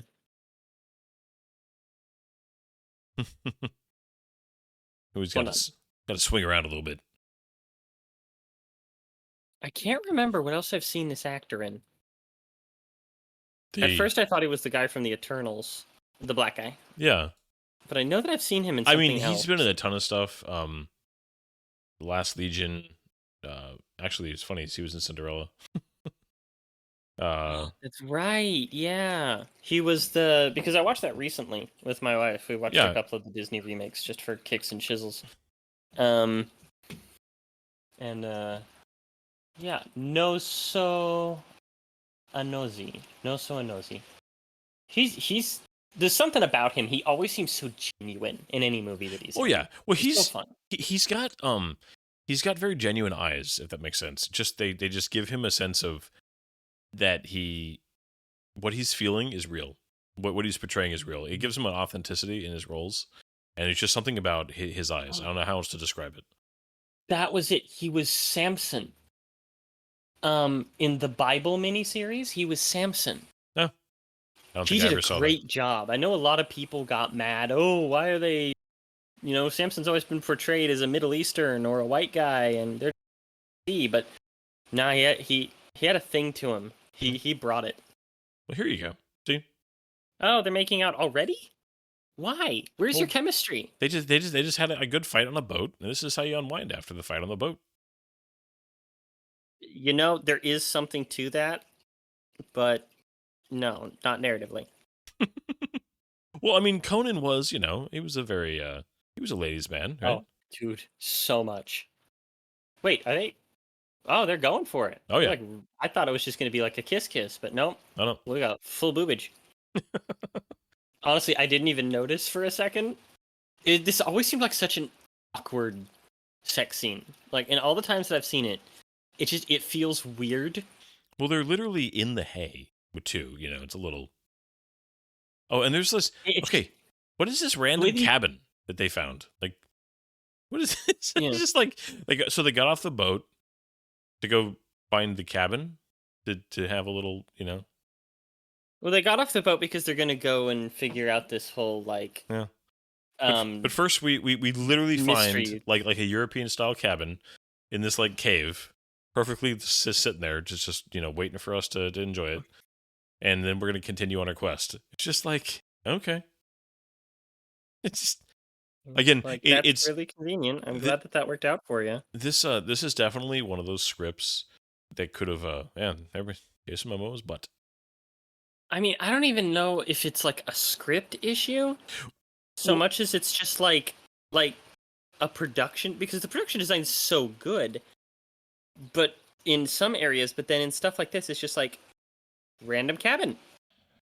Well, and would now it have been that much different to have it somewhere else? We're also back in the woods, Where did the woods come from? She was in a cave. Yeah. Yeah, it's so I was thinking it really is a prime example of that very famous South Park. And she dropped one of her claws. I feel like she's not the kind of person who would have lost one of her claws. I think that she wants to lure Conan. Ah, okay. That does. Well, why do they care about him though? He has no like. Is it just a personal thing where the Stephen Lang's character is like, oh, I like to face this guy again? Because according to the plot, he couldn't care less about Conan. He just needs the girl to finish the mask and take over to conquer the world. But no, I was gonna say though that there's that that famous the South Park guys, their story TV, it's like a famous video about how to write script, it's all about this happens and it's not and then this happens, is that everything flows into each other, that there's a connective tissue to everything versus just it's really strange to me that one of the very best advice you can get on script writing will come from the freaking South Park. For as much as that show is what it is, they are talented guys. I love that he just happens to be really close to the City of Thieves. Like, oh yeah, she was just kidnapped. I'm just gonna skip on over to the Circle K and the City of Thieves. Well, and it's nearby. The speed in this era that people are able to get from like town to town, when in reality, in this type of world, that's actually something that I was literally thinking about. I feel like they could have so easily done a thing where they're on the ship for like a couple weeks and build a relationship between the two. Cut out that shippy action sequence and have it be we're traveling now. And yeah, he's like recovering from the poison or something, kind of training himself to do better and getting to know Big Eyes, and that could have worked. But they didn't. They wanted kind of this no hold bars. No.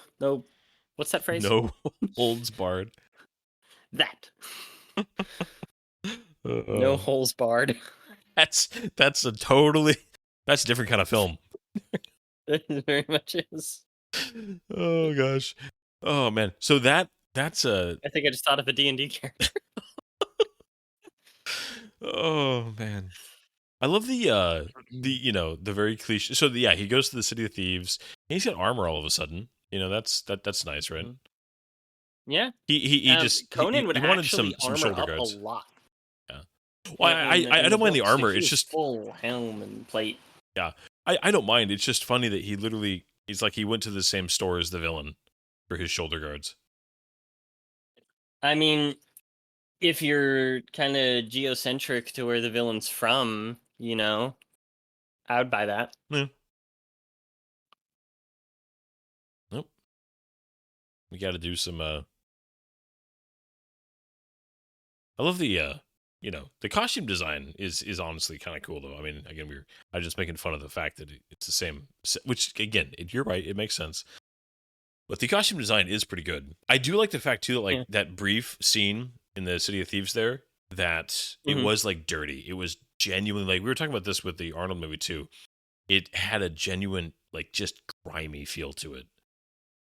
Well, one of my biggest annoyances with fantasy is that it can oftentimes appear way too clean. Yeah. That's something that the Lord of the Rings did really well, in that like the elves were super clean, the hobbits felt lived in, Bree felt like a hole. Yeah. Bree was great, and even Rohan, they really did a good job on Edoras of just it felt like this is a capital city, but it's very worn down. People haven't genuinely cared about this in a long time. Yeah. I love the dungeon delving thing here. This is something that I want out of a Conan. I don't remember if it's really any good or not, but this type of situation is what I kind of want. And this weird little like bubble dress. I don't know, it's kind of cool. Yeah. This looks like a bad situation. I'm just saying, like she might not like where this is heading. In what way? Just, in general? In general. Man, the water down here they're walking through in real life would be so nasty. Yeah, dude, he better have his tetanus shot. Yeah. Not to mention, the things that would be climbing up inside of various parts of you. Yeah. Hey. And suddenly it's really deep. Yeah. It's like, we're underwater. There's like the space for like this massive monster. And the water's very clean. Yeah, you can see through it. Look at this. All the light. And there's a lot of top lighting. They're not like down under, like in a cave. The sheer amount of light coming down through the water. Again, I mean, we're nitpicking a little bit because like so many even good movies are guilty of these kind of things. But when you're already suffering, these things stand out more than they would in a really good movie. Oh, there was one particular movie. I want to say it was a Chris Nolan movie, I think, where somebody asked, like, but wait, where's the light coming from? And he said the same place as the music. That is an amazing answer. So I've never heard that before. It might not have been Christopher Nolan, but it was one of those things where it was a really smart answer to that question. Do you just like have? Is this like the finale? Do you like have you have these guys just like on standby in cages? Yeah, dude. Gotta have guys in cages. I'm sorry, I don't know why I said that. No, that's right. Do they mispronounce his name a lot in this too? Because they keep saying Conan. Isn't it really like a hard A, like Conan? Isn't that really the way it's supposed to be pronounced? That's difficult to say. There's a couple different things to it. I think it's supposed to be Conan, but I think the majority of people have always said Conan. So, it's like, I think that they're just kind of leaning into the expectation of what people think it should be. No.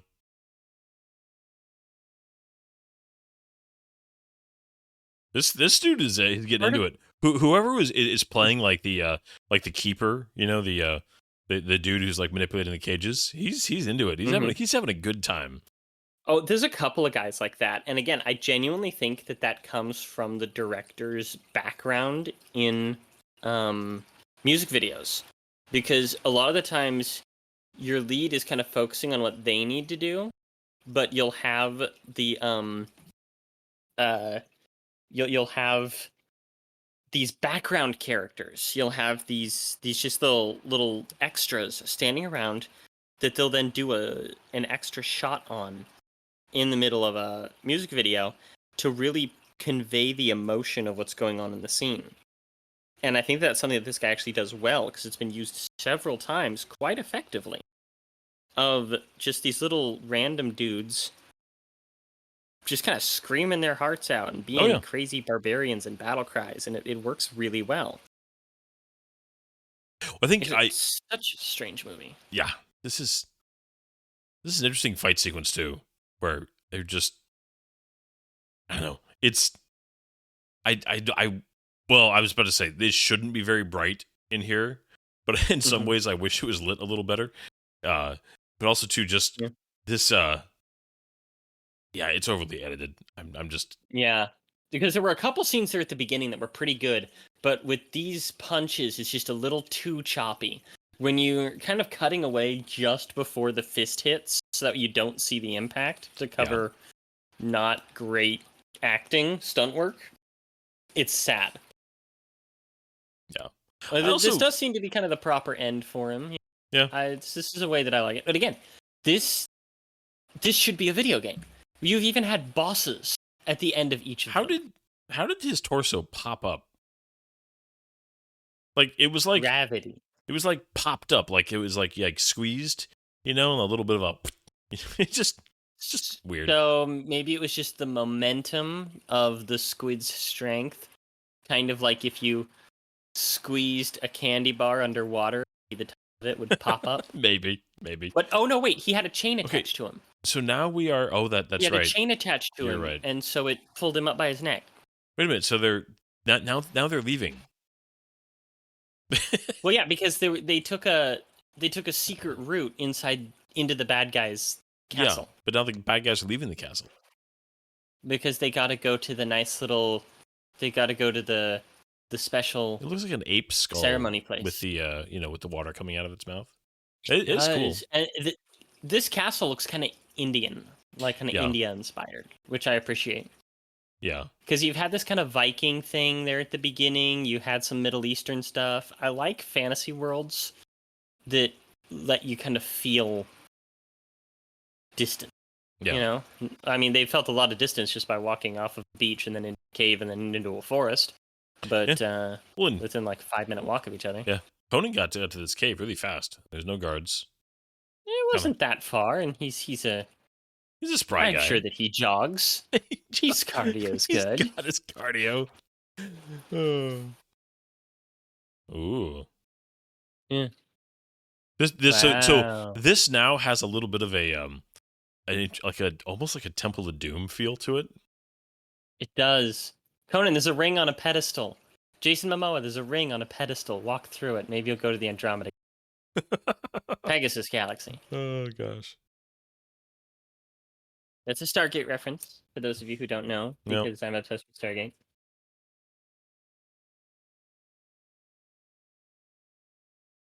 A vanquished barbarian sword revive it. Poetry! See, that is the kind of line that it works on page, and with the right actor delivering it, it could have been epic, but she just kind of said it. She's like, okay, can I have my paycheck now? Can I go back to my trailer? I'm gonna put this shriveled up dead mutated starfish on you. Oh, it's just like that time I cosplayed as SpongeBob. That sounded way funnier in my head, but that's just the way that my night's going. But yeah, okay, so they need to just cut her boob open and get some blood on the mask while she's all like strung up like that. That's kind of a cool effect. That weird like little organic, there's something a little bit Lovecraftian about it, a little bit Cthulhu, which I also appreciate because of Robert E. Howard's relationship with H.P. Lovecraft. They were friends and pen pals. And I'm gonna say this. I like her costume. Yeah. I like that it is attractive. It's got the boobage that you want without being over the top. And I appreciate that. Yeah. So he's gonna put the thing on his face, isn't he? Yeah. Tremble, mortals, in despair. It seems like a bad idea to take like the squirmy alive magic mask thing and throw it on your face. Just as a general rule. Yeah, but he's really excited about it. You know, we've all got to have our hobbies, especially at that age. Where did he get the cloak? So what kind of power is this supposed to give him? Because at this point, we've gotten to the point of this movie where I have not seen this before. I'll admit, I don't even remember. This seems like very vague, like I can now do random things that the plot wants me to do because I'm wearing the mask. Yeah, that sounds right. She's gonna catch on the rock. Oh, cool. It's Yep, some sort of like weird ultimate power. Like magical power of the old gods. Unlimited power. Yep. Everything's shaking. We got the Star Trek bridge going on. You know, just the camera's shaking. Got to sell it.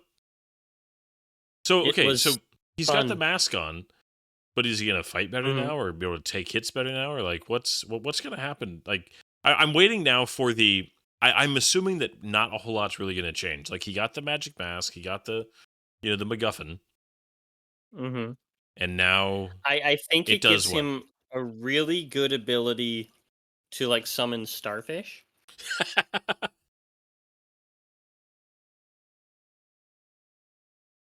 I don't like you anymore. It's okay.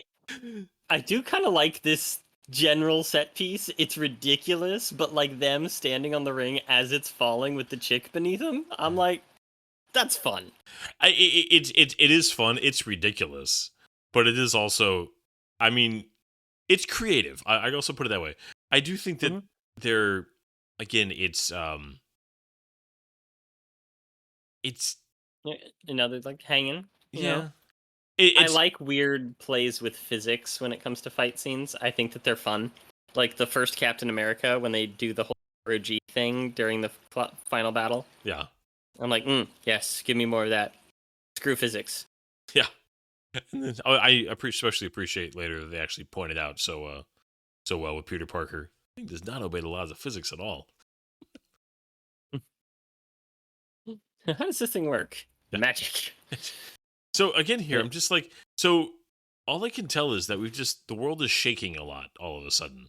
Like it's just nonstop. Like the camera is just, ooh.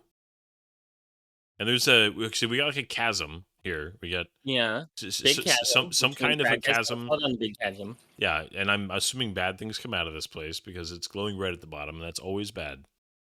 Yeah, very Mummy Returns. Yeah. Is it ever a good sign when the bottom of the chasm is glowing red? I think it's always a bad sign, right? I think it was a good sign in The Lord of the Rings.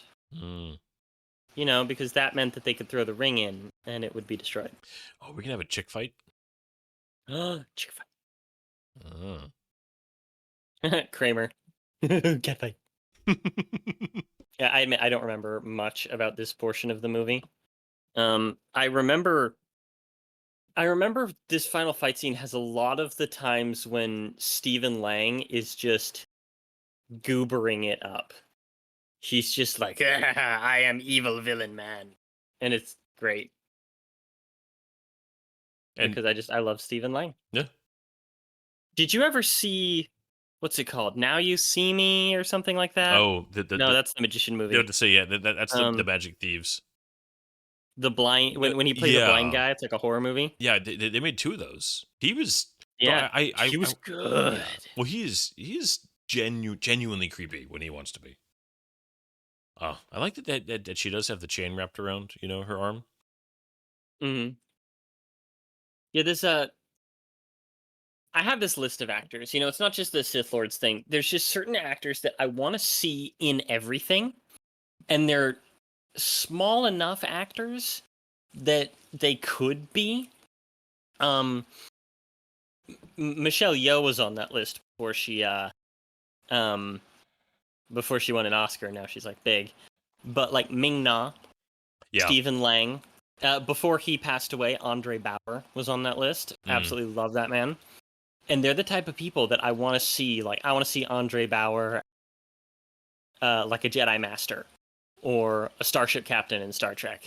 Yeah. Same thing with Stephen Lang and Ming-Na. Like put them in any role like that, and they're just going to be great. Yeah. But yeah, there was the daughter fell. She got impaled. They took her hand off, and it was still moving like a creepy lizard or something, which describes her character as well. we still do have just the random shaky cam, but then it stops, but the things randomly kind of fall over. It's Mm-hmm. All right, so here we go. We got the big final fight here now, right? Yeah, I always remember this, like with his face in that scene, and this right here. He's going for it. Oh yeah, he's just having fun. I believe the term is he's chewing the scenery, right? Yeah, that's a good way to put it. Yep, grab the sword. That thing must have been so uncomfortable. The obsession with the father's sword, that was never a thing in the books. Yeah, it's just, I do kind of like that type of stuff when he's doing like the low crouch and the wide stance. This makes me sad. All the cuts, you're not actually seeing any swords hitting each other, but you're just getting the zing zing effect. Yeah, this is a fight entirely made in editing. Like, yeah. Like we've got, I'm trying to like kind of almost count here. Like how many cuts are we gonna get in one full like sword movement? Mm-hmm. All right, so he's getting the power. And stance. How many times is he gonna pose with the blade? We got a lot of close-ups of the swords going on. Just the. Okay, I did like one of those close-ups though. I did actually really like where he like turned it and kind of locked him in.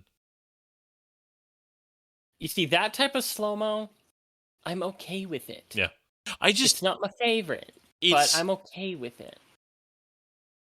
I mean, it's not atrocious by any means, but like again, if you're going to have the entire plot be driven, the villain is his whole thing is getting this thing that's supposed to give him all the power, and then he gets it, and then nothing really changes. Like he's not doing anything.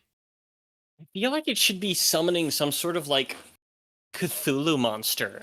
Yeah. And the tentacles should be like running through the ancient ruins as it's rising to meet its new master or something, Yeah.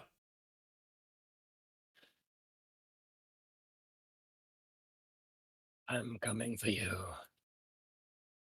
Are you sure about that?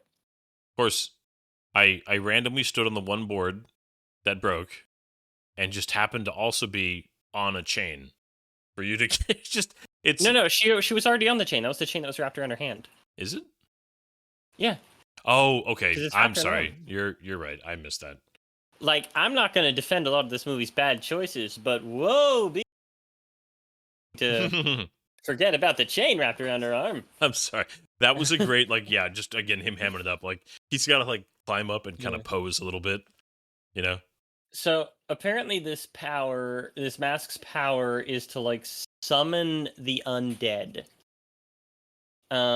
He's trying to reunite the Mask of Acheron to revive his dead wife, an evil sorcerer, to conquer all of Hyboria.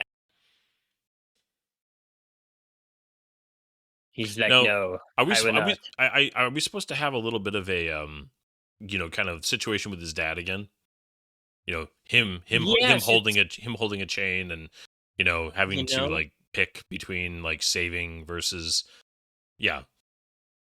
symmetry, man. It's called symmetry. It's a sign of good storytelling, man. This is a secret genius movie.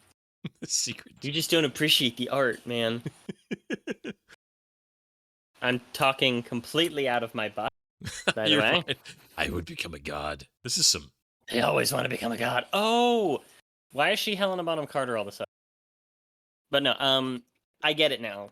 He's summoning his dead wife through the mask in the body of the bloodline, ancient bloodline. Oh, I'm gonna fall. Well, there was a chasm. There was. That's quite the chasm. So if there's a chasm, he's got to be chasmed. You don't just waste a good chasm. No, you really don't. Although I still loved in Star Trek 3 more, Kirk giving the boot to Doc Brown. Saying, right. I have had enough of you. Kirk? Krug. Commander Krug. Anyways, sorry. I just that's one of my because it's such a childhood memory of the bad guy falling into the chasm. Didn't the bad guy fall into the chasm in Temple of Doom? I believe he did. I have not watched that film in quite a while, but I think you're And right. then I know that he fell into the chasm of angry, grasping people in The Mummy Returns. Oh yeah, that was like kind of creepy. I mean, Yeah. the CG was rough. Mummy Returns, man. When we get to that movie has a lot of issues, but I kind of love it. Dude, I actually rewatched it recently. It was the entire reason why I asked for, just slight spoilers for you guys. I asked for a Mummy Month next October. Yeah. Unless something happens, we're not able to keep recording this. We're going to watch 5 Mummy movies next October. Yeah, looking because forward to there that. are 5 Mummy movies that I want to watch: the original Mummy, 99 Mummy, Mummy Returns, 2017 Mummy. And I'm missing one because that's only 4. The Dragon Emperor, the one with Jet Li. Oh, Tomb of the Dragon, right? The one that destroyed Brendan Fraser physically. Yeah. But no, that Mummy 2, because for the issues it has, it gets the character stuff right, and ultimately, if you can get the character stuff right, you got a good movie usually. Yeah, there's certain things about it. Rewatching it recently, that I was surprised at how much I liked, but then there's certain things about it I'm like, oh, honey. It does have. I mean, it's infamous at this point, but the CG when Dwayne goes full Scorpion is just it's so bad. It's PlayStation 1 cutscene bad. I loved it as a kid. I thought it was great, but I also loved the whole like half spider, half human type of like centaur look. Yeah. Yeah, so he just like drops the chick off. It's like he banged her, saved her, and then called her an Uber to go home. Yeah. Oh, he's back home. You really are the medieval James Bond, aren't you, Mr. Conan? He really is. Got to return the sword and do like character development. It's for the sequel that they were, Yeah, this was supposed to start like a whole franchise, and goodness gracious, it didn't. No, it really didn't. No, and I'm kind of glad it didn't. Jason Momoa's casting as Aquaman is one of the most genius things I have ever seen in terms of casting. When I first heard about it, I hated it, and then I saw him. I'm like, really? This kind of weirdly works. No, dude. I had a very specific image of Aquaman on my mind. I was happy to be wrong. I'm not saying that everything he did as Aquaman was amazing, but it worked out way better than I ever thought it would. Yeah, no, I understand that because it was not what I expected when he was cast as Aquaman. But the thing is, there were all these jokes, people saying that like Michael Cera or Shia LaBeouf should play Aquaman because Aquaman's reputation, mostly because of the 1960s and 70s Super Friends, was he was the one who was always lame. He was surfing on dolphins. They always had to go save him from the bad guys. He was the weakling and just the worst superhero ever. But how do you take the lamest superhero and make him badass? Yeah, you cast Jason Momoa. You cast an actor who can never be lame. And it was Jason Momoa was perfect because he also has those strong Samoan roots and all that stuff. It was fantastic. It was one of those where I was I think it was because again I just in my mind I had this much more just your average white guy from so many of the comics, and I thought of Sawyer from Lost. Well, and then like if you Alan Rickman, not Alan Rickman, he's Alan Rickman. No, sorry, who played him in Smallville and is now Reacher. Oh yeah, him. But he was Alan Richson. Okay, I wasn't as off as I thought I was. I mean, he's a freaking beast in Reacher, and he was Aquaman back in Smallville, and they were fully intending to make a show, and he could have gone on to I think do a good job with it, but no, I would fully admit I was wrong that it worked out. As much as I still have not seen the most recent Aquaman, I heard it wasn't great, but okay, that's not fair. It was fun. Was it fun? It like the first Aquaman movie. I love the first Aquaman movie. The opening and closing narration in any Aquaman movie is just the first thing ever. It shouldn't be in there in general. It's so bad. But it is so unashamed in how it embraces the comic book roots. I mean, it's just like all of the costumes and everything look exactly like they should from the movies, okay? I mean, from the comic. And the plot is nonsense. But it's like having... I've described it this way for years. It's like having molten Skittles poured into your eyes. Okay. You don't hate it. Okay. But it's not terrible to me. I don't know. I like it. I think it's fun. And the second one is just more of the same. Though it didn't have Julie Andrews as a kaiju like the first one did. And that's just... Yeah. I mean, I'm sure I'll watch it at some point. The DC universe, I was definitely on board with the kind of just, it was kind of dead, and I wasn't like excited about seeing it. And I actually did see Blue Beetle in theaters, though. That was kind of the end of the... Oh, did you? How was it? I didn't see that one. It was fun. It was actually quite good. My daughter wanted to see it for her birthday because she liked the character so much in Young Justice. And no, I mean, it's not amazing, but it's solid. It's definitely it's not a bad movie. Anybody who says it's an objectively bad movie, I don't think is being fair. I think that it carried a lot of unfortunate baggage from just the era that it came out in, the state of DC, all that kind of stuff. But just taken by itself, it was good. Really strong elements of family. I did fully appreciate that you kind of got a Hispanic rooted superhero, and just the emphasis on that culture, I thought was really well done. Like, done in a way that felt very genuine and not in a way that felt overly, this is the whole reason we even did this. It was just good. And also too, I have a soft spot for Cobra Kai and the Karate Kid whole thing. And then the kid who played, Blue Beetle, that's where he became famous, is, he's in Cobra Kai on Netflix. So okay, I've never been a Cobra Kai person. I have no nostalgia for the Karate Kid, so I'm just not the target audience. And that's totally fine. But like, I liked him from that. So I already had, I'm saying, I went into Blue Beetle already liking the main actor. So that helped for me somewhat. So one of the things I was going to bring up that I didn't while actually watching this movie is, wow, look at all those names with ending in the oh, goodness gracious. That's like 400 guys right there. All with their last names ending in OV of some kind. Very obviously Eastern European. But actors that they considered to play Conan the Barbarian, they wanted to go with an unknown or mostly unknown. And so their picks before, among Jason Momoa, were Kellen Lutz, a guy by the name of Cody Deal, who essentially did nothing, a guy by the name of Daniel Cudmore, and Jared Padalecki. Oh. Which, if you're not familiar with those names, Kellen Lutz... I know Jared, Kellen Lutz is most famous. Yeah, Kellen Lutz is most famous for Twilight. He was Edward Cullen's big, bulky brother. That dude? That dude. Okay.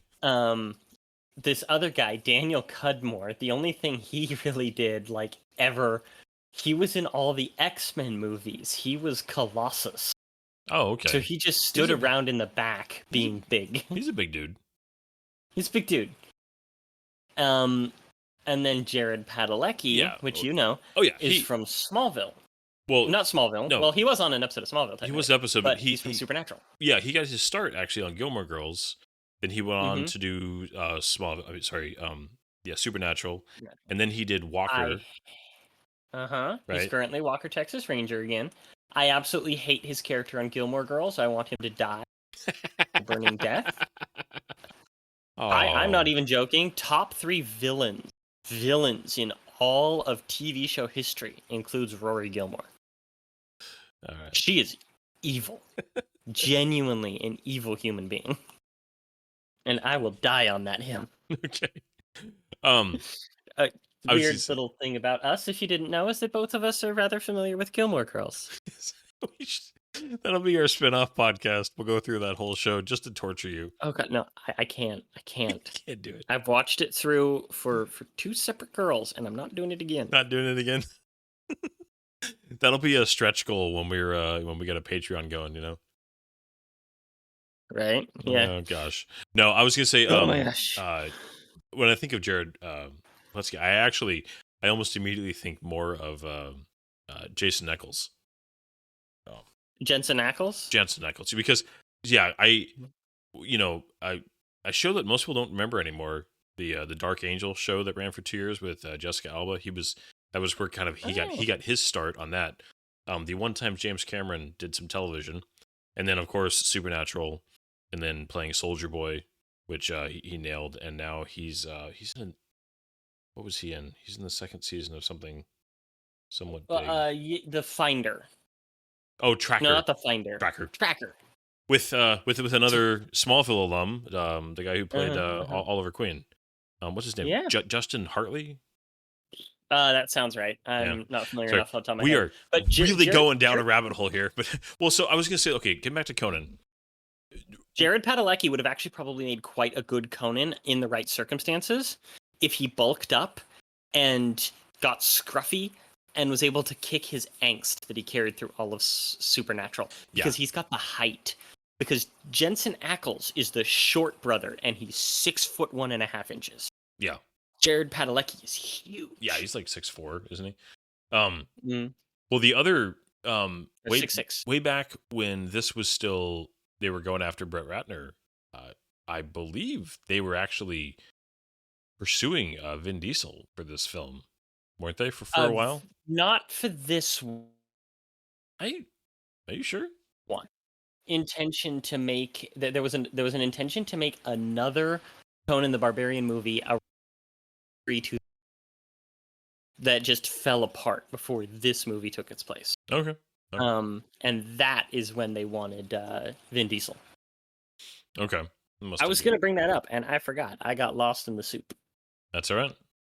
Yeah, it's, this is one of those films, watching this, kind of knowing its reputation. It's always interesting when you go into a movie knowing its reputation.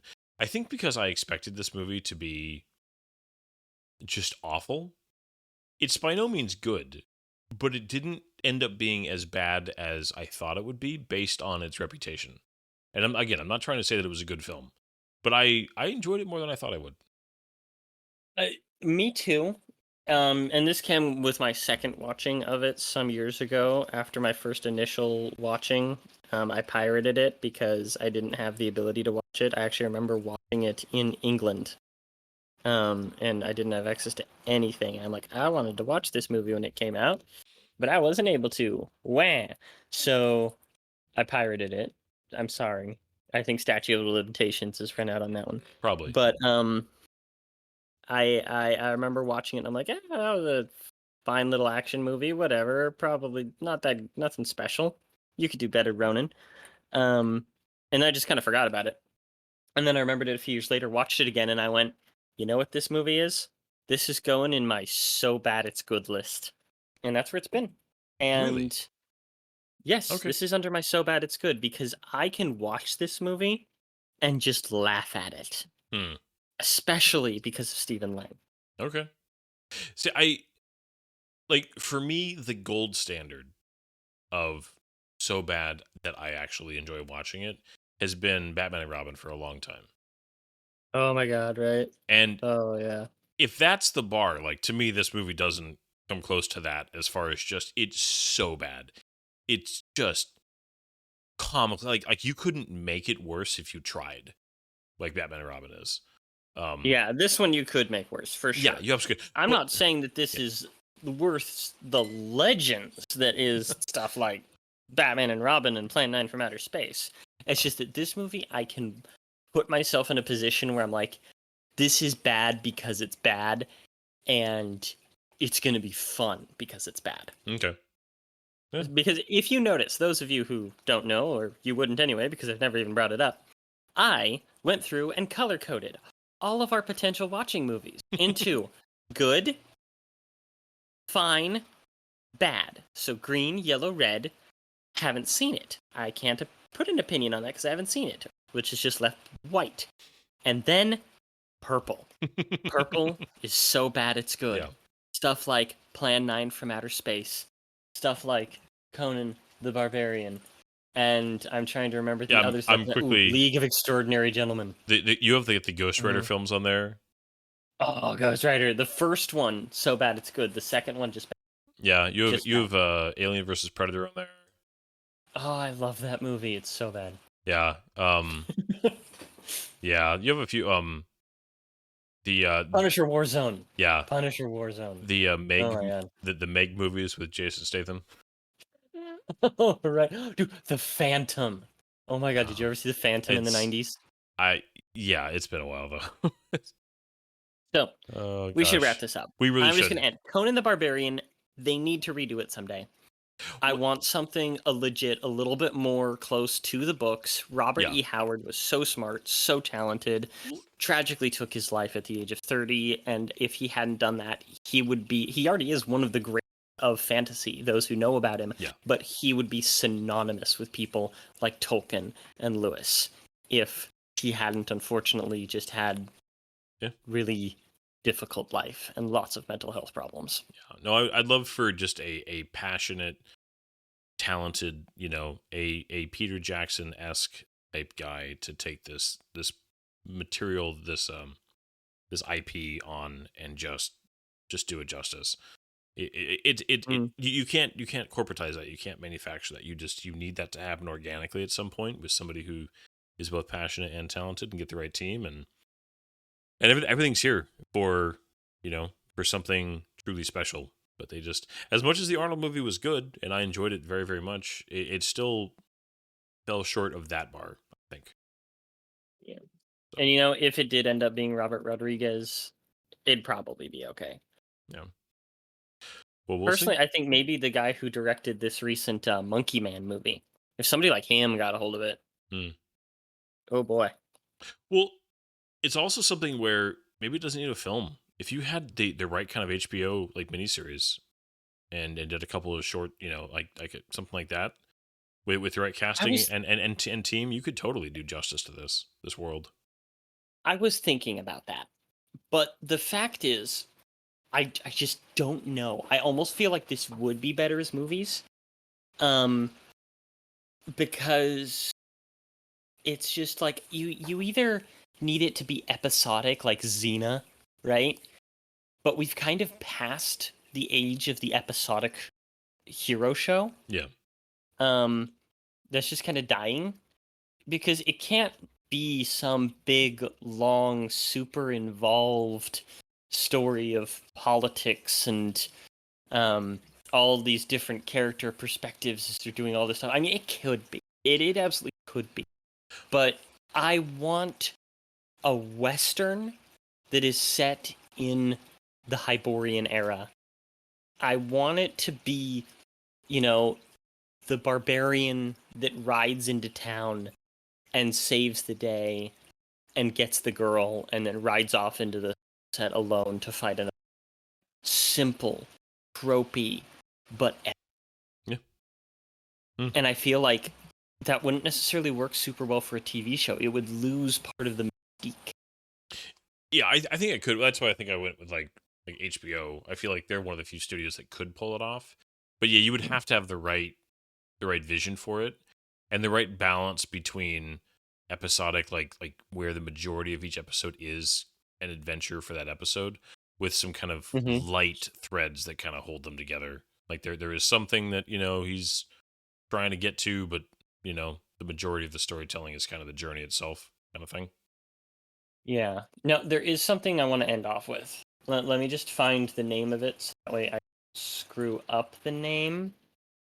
There is a show that is on HBO Max. It has 2 seasons. Supposedly it's going to be a third, but it's one of those animated shows that just you're sitting there going, will there be a third? I don't know. It's called Genndy Tartakovsky's Primal. Genndy Tartakovsky is a kind of auteur of the animated world. He did things like the first animated Clone Wars series. You know what I'm talking about? I know I know who you're talking about, but I haven't watched that show. You haven't watched the No, original animated Clone Wars no, show? no. I thought you were talking about the show you're talking about on HBO Max. No, I have not Oh, watched. yes, I No, am. I did see the original. Yes, I did. I went through it just once, but I did enjoy it. Yes, but he's known for stuff like Dexter's Laboratory, Samurai Jack, Star Wars Clone Wars, and this thing called Primal. Primal is kind of what Conan the Barbarian would be. It's a little bit more caveman-ish, more about animals and things, but it is about a caveman who is just wandering through the world and with his dinosaur friends. But he looks like a Conan the Barbarian-esque character, and he has that kind of honor system to it. And the show doesn't really have a lot of dialogue, but it's pretty and it's emotive and fun. And it actually is a little heart-wrenching. And I highly recommend it for anybody who's craving a Conan the Barbarian. End of speech. All right. Well, we should wrap it up. We do appreciate anybody who's still listening, and if you have any comments or thoughts or any movies you'd like to hear us watch, we'd always appreciate the feedback. But until next time, we are going to get back to some sci-fi next time. But it's been nice. You know, we've done a lot of sci-fi. It was, even though, again, I'm more of a sci-fi guy, fully admit it, it's been nice to get into fantasy for a little bit again. Brian, you know? I will always pull you back into fantasy. Fantasy, I'm not saying it's my first love or my great love, but fantasy stands on equal par as science fiction for me. And as long as I am on the other side of the microphone from you, I will find a way to pull you back into fantasy. Fair enough. Thank you so much for putting up with my insistence on Conan the Barbarian, the original and the remake, for all the great and all the terrible. All right. Good night, everybody. Good night, everybody. Thank you. There's doors and corners, kid. If you don't clear the room, if you don't come in slow,